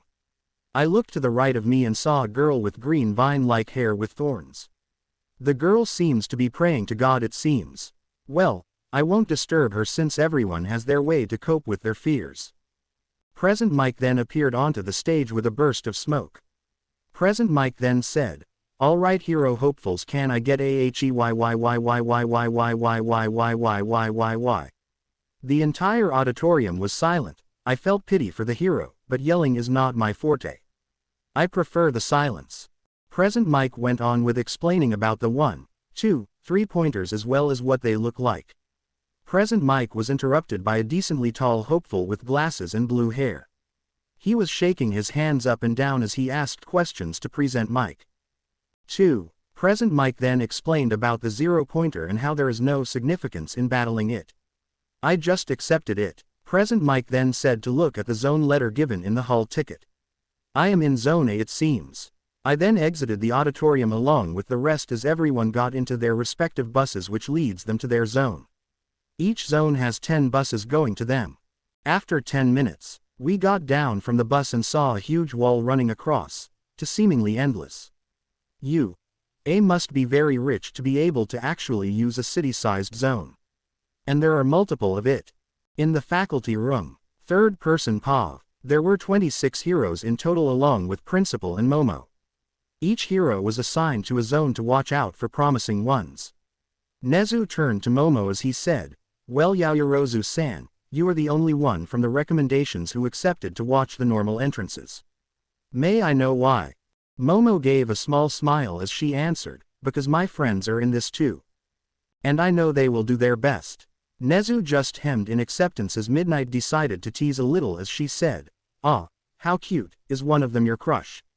Midnight meant it as a joke, but seeing Momo's cheeks redden, Midnight jumps up as she says, "OMG. One of them is your crush. Tell me, WHO is it?"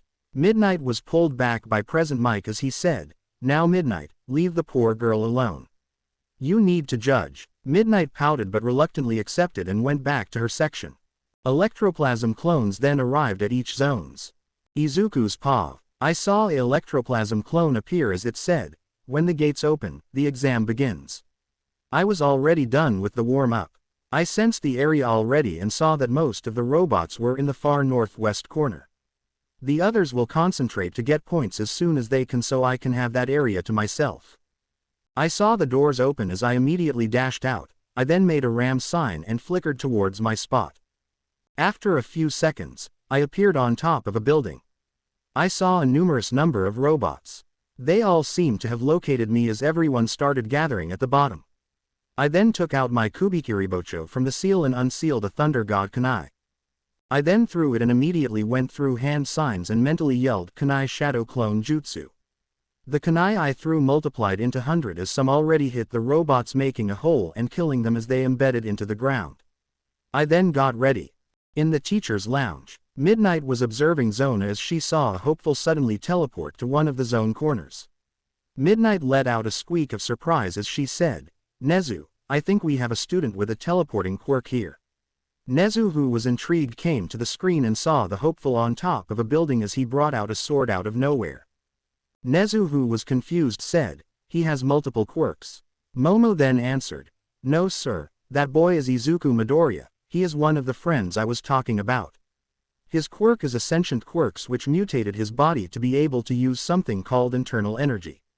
The sentient being taught Izuku various ways to use it." Nezu was now fully invested after hearing Momo's explanation and paid extra attention to the screen. The teen then brought out a throwing knife-shaped object. The teen threw it as made some strange signs as the throwing knife multiplied by hundreds. The next part was a scene Nezu and Midnight won't forget.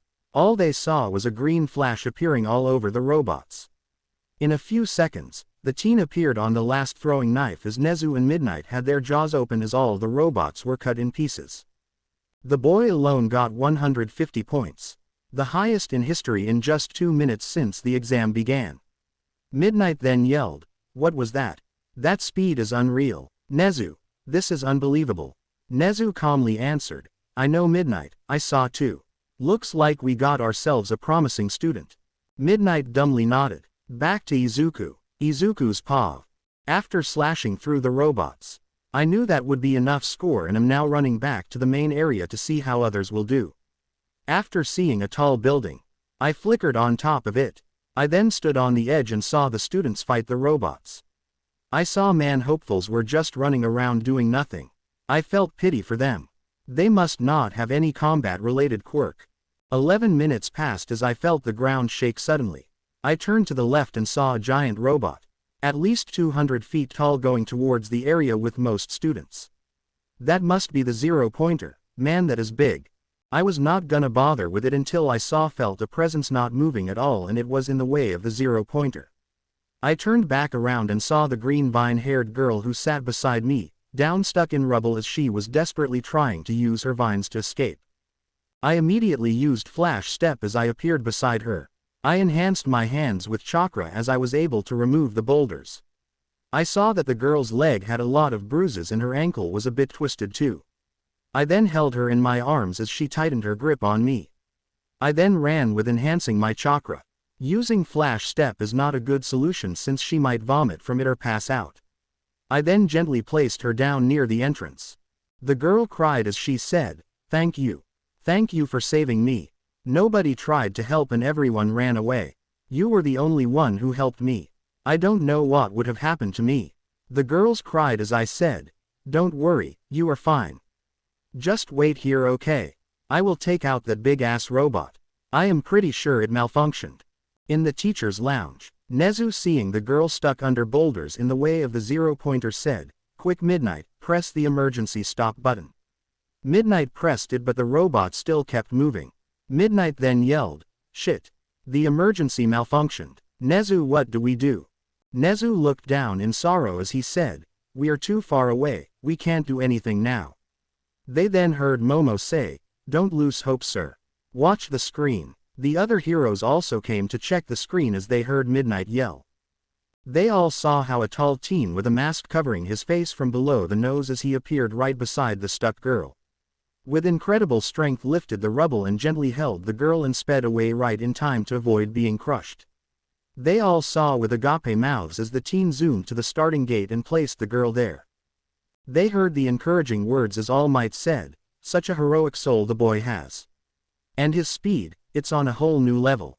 Other heroes nodded as Eraserhead, who was silent, said, "Speed, it's one of the most important aspects of our career. To save lives and to rescue them, we need to be quick and precise. This boy has the potential to be a hero." Present Mike, Midnight and Nezu were shocked at Aizawa's statement. Momo, looking at the praise, thought, "Izuku, you managed to prove yourself. Congrats." Back to the screen they saw the boy take out the huge sword again. Upon looking closely, the heroes saw wind-like energy around the blunt sword. Nezu commented, "He is using wind to make his sword sharper to cut through the robots." The heroes were shocked at how many aspects the boy's quirk has. They saw as the wind energy around the sword became longer and more visible. The wind energy itself was at least 20 feet. The boy then disappeared as they saw the camera move quickly as the boy was now seen descending from the sky. The boy slashed his sword, which cut through the zero-pointer like nothing and landed on the ground. The boy then said, "See, everything is fine." That sentence carried waves as it made everyone look in awe at the green-haired boy. Third-person POV. Izuku exited from the exam site after ensuring that Ibara was in safe hands. He was nearing the exit as he saw Momo waiting there for him. Momo let out a huge smile as Izuku approached her as she said, "That was so cool, Izu. You looked like a real hero there." Izuku gave a eye smile as he said, "Thanks Momo, I just wanted that girl to be safe as all, the robot seemed to have malfunctioned." Momo nodded as she explained, "That is true, even the emergency stop button for the robot didn't stop it, the teachers gave up hope too. Only I believed you can save her." Momo had a bright smile as Izuku, in an unexpected way, gave her a sudden hug as he whispered, "Thanks a lot Momo." Izuku then let go of Momo as he said, "Let's go home then." Momo was still dumbfounded as Izuku let out a small chuckle and started walking as a red-faced Momo got out of her state of shock and jogged to catch up. Momo was internally dancing in joy. Izuku never initiated giving a hug to someone except Aunt Inko. Momo was always the one giving hugs. No wonder she was shocked. Both got home as Momo informed her parents of today's events as both of them congratulated Momo on being one step closer to her crush.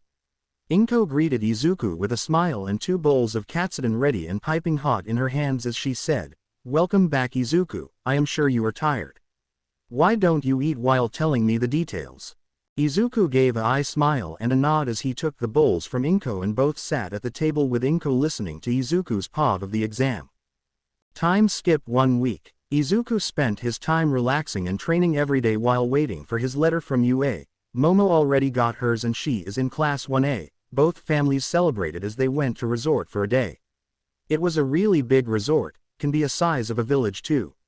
There were many events including a beach with borders so sea animals won't enter. Izuku had his fun on many water sports while Momo was on the speedboat and water bike most of the bike. Momo took a video of Izuku somehow falling off the water bike which she teased him a lot about while Izuku was begging her not to show it to their parents. Which worked but Momo asked for a hug which Izuku gave while Momo, who was not surprised this time, hugged back happily. We are now at the Midoriya villa with Izuku in his room chatting with Ryukyu. "Ryukyu. What do it do T-T? In a few days, I have my first modeling for a brand who was sponsoring me. I am more nervous since I will also be modeling with a male 2_. Izuku. Lol, don't worry. You will do good. Just don't become a malfunctioning robot when you get there. Ryukyu. You are not helping. Izuku. Maybe I will be the male model lol, will that help? Ryukyu. Definitely, but we both know it won't happen. Izuku. Yep, oop. BRB. Mom's calling me. Ryukyu. Sure, later Izuku. Izuku pocketed his phone as he went down to see why his mom called him. Inko was very excited since she just got back from shopping and noticed a mail in the mailbox of both families. Inko took the mail and seeing it was from UA, she assumed it will be Izuku's results and called upon him. Izuku arrived in front of his mom as he said, "Need help with anything?" "Mom." Inko shook her hands as she showed Izuku an envelope as she said, "Let's look at your results from the UA entrance exam." Izuku's eyes sparked in excitement as he said, "Please wait a minute mom, I will call Momo over too. She will kill me if I didn't call her for my results." Inko nodded as Izuku quickly called Momo. A few minutes later, the whole Yaoyorozu family appeared as Izuku questioned, "I expected Aunt Athena but aren't you busy uncle?" Akira throwing his hands up said, "Anything to get away from a meeting with some other company's old geezers trying to collab with me." Everyone let out a laugh as Izuku tore open the envelope as a disc fell onto the table and turned itself on as a projection of Nezu appeared. Nezu said, "Hello Izuku Midoriya, I am Nezu the principal of a hero school. I am here in form of a projection to inform you of your results. With a whooping 98%, you got the highest in the writing part and with a total of 126 villain points, you are also the top scorer in the physical department. This alone is more than enough to get into UA, but we won't be a hero school if the exam was just focused of defeating robots. With your extreme abilities, you have saved the young girl from a possible death. The robot malfunctioned. We apologize to the girl's parents and you have got a whooping 70 rescue points which puts your total to 196 points. Setting the record for the highest ever score achieved in the UA entrance exams. You are in Class 1A and the school term starts exactly 58 days from today. Now the letter will self-destruct." Izuku quickly seals up the disc so it won't explode in everyone's faces as he was suddenly enveloped in a group hug by everyone there. Everyone was proud on the score Izuku achieved and the praise he got from the principal itself. After a while, everyone got off the hug pile leaving a swirl-eyed Izuku as Akira seeing this as a chance dived in to take off the mask but Izuku puffed as a wooden log appeared in the place as Akira hit his fingers and let out a yell of pain. Izuku had a smirk hidden by his mask at his uncle's situation as Momo sighed. Inko decided to host a party as she said to Izuku to invite his friends too. Akira and Athena cheered on having a party prepared by Inko as the best. Izuku then excused himself as he texted the good news to both Ryukyu and Jirou. Ryukyu was shell-shocked at the score Izuku got as Jirou was hanging her jaw in disbelief. Both accepted the invitation to the party as Izuku gave the address. Time skipped the next day. It was the next day. The party went magnificently as Inko, Aden and Akira met Kyoka and Ryukyu. Athena and Akira was onto Jirou upon hearing her last name as they both explained how big of a fan they are to Kyoka's parents. Both were asking millions of questions while Inko was having a happy chat with Ryukyu, who for unknown reasons seemed nervous the whole time but did enjoy herself. Izuku is now just lying on his bed after a normal morning training routine as suddenly his phone buzzed as he got a text from Ryukyu. Ryukyu. Quick, Izuku, I need your help. Anguished. Izuku. What happened? Ryukyu. The male model who was supposed to model with me met with an accident and the modeling is in 2 hours. We don't have enough time to get a new one. Izuku. RIP, so what can I help with? Ryukyu. I need you to model with me. Izuku. Izuku. Why me? Ryukyu. You are the only good-looking male I know, and if you agree for a few sessions, you will get paid too. Aren't you saving up to buy a car? Izuku. Fuck, she got me. I am trying to buy a car and go for a ride along the nearby areas since I am free for 2 months. I just got my license too. Izuku. You do know, I don't show my face right. Ryukyu. It will work in your favor more than. No one will recognize you're with the mask unless they are someone who know you well. Izuku. Fine, where do I come? Ryukyu. Sweet. I knew you would agree, the company already sent a car to you. Just get in. Izuku. Fine, the pay better be worth it underscore. Ryukyu. Trust me, it is. Izuku sighed as he got off the phone and wore a black shirt and jeans and went down. Inko, who saw Izuku dressed to go out, asked, "Are you going somewhere, Izuku?" Izuku just answered, "Modeling." Inko let out a as she stood there for a minute and snapped out of shock and was gonna ask Izuku for details just to see he is not there anymore. Izuku just flickered to the gate as he swiped his card and the gate opened. Izuku went out and waited for a few minutes as a black BMW stopped in front of him as the window opened as a man in a black suit and brown hair asked, "Are you Izuku Midoriya?" Izuku nodded as the door to the back seat opened as he got in. The man in brown then said, "May I please see your face?" Izuku hemmed as he pulled down his mask. The driver and the secretary were in awe as the director who asked Izuku to do it smirked as he said, "Yes, you look fabulous, I look forward for this month's contract we will have." Izuku nodded along as they are on their way to the company. The director of the company noticed that Izuku was a rather quiet person along the way. They arrived as Izuku, the director and his secretary got off and entered into the building. "Welcome to Clamoire's clothing brand." Izuku then remembered as he said, "Ah, I like your brand, I recently got a few clothes from it too." The director beamed as he asked, "Can you recognize the clothes? We can use them for today too." Izuku nodded as they arrived at the photoshoot room with Ryukyu in a traditional outfit taking a pic. Everyone stopped as they saw the director as Izuku gave a deadpan stare to a blushing and nervously chuckling Ryukyu. The director then announced, "This is our new replacement model for the next month. His name is private information for only me and a few other. For now, call him Izuki." Everyone were in awe at the facial features of the young man. No one said it out loud, but everyone thought this man might be more better looking than the original model they were in contract with. Ryukyu gave a apologetic gesture with one hand as Izuku just waved it off and said, "It's fine. This will be an experience for me too anyways." The director brought out a tablet and asked Izuku to select the outfits he bought. Izuku selected 3 pairs and the director then pointed out a few core details and other costumes which he will wear. Ryukyu was nervous about the mixed shots since her heart was already beating fast at the sight of Izuku's face. In the next 2 hours, Izuku had a total of 10 solo shots and 5 mixed shots with Ryukyu, and Ryukyu had the same. Izuku's solo shots. The director and Izuku agreed upon using his model name to be Izuki and his real name will not be disclosed. The director then came to Izuku with the contract as he said, "This will be a 1-month contract which is extendable if possible, we will have a weekly session. Ryukyu-san will or will not be there for each due to her duties. You will be paid $8,000 for each session after the magazines are published. Bonuses will be given depending upon reviews. We will not disclose any personal information to outsiders, and you will also be given as an additional of 20% discount card for any future purchases in our brand." Izuku, after reading the terms and conditions, agreed as he signed the papers, and the director called the driver to drop him home. While we have a extremely red-faced Ryukyu hiding in the preparation room as she yelled, "Why does he have to be so good looking and so nice?" Thankfully, the room was soundproofed enough for Ryukyu's flustered rant to not be heard. To be continued. I hope you guys enjoyed this video and make sure to like and subscribe to the channel. Now we will see you in the next video.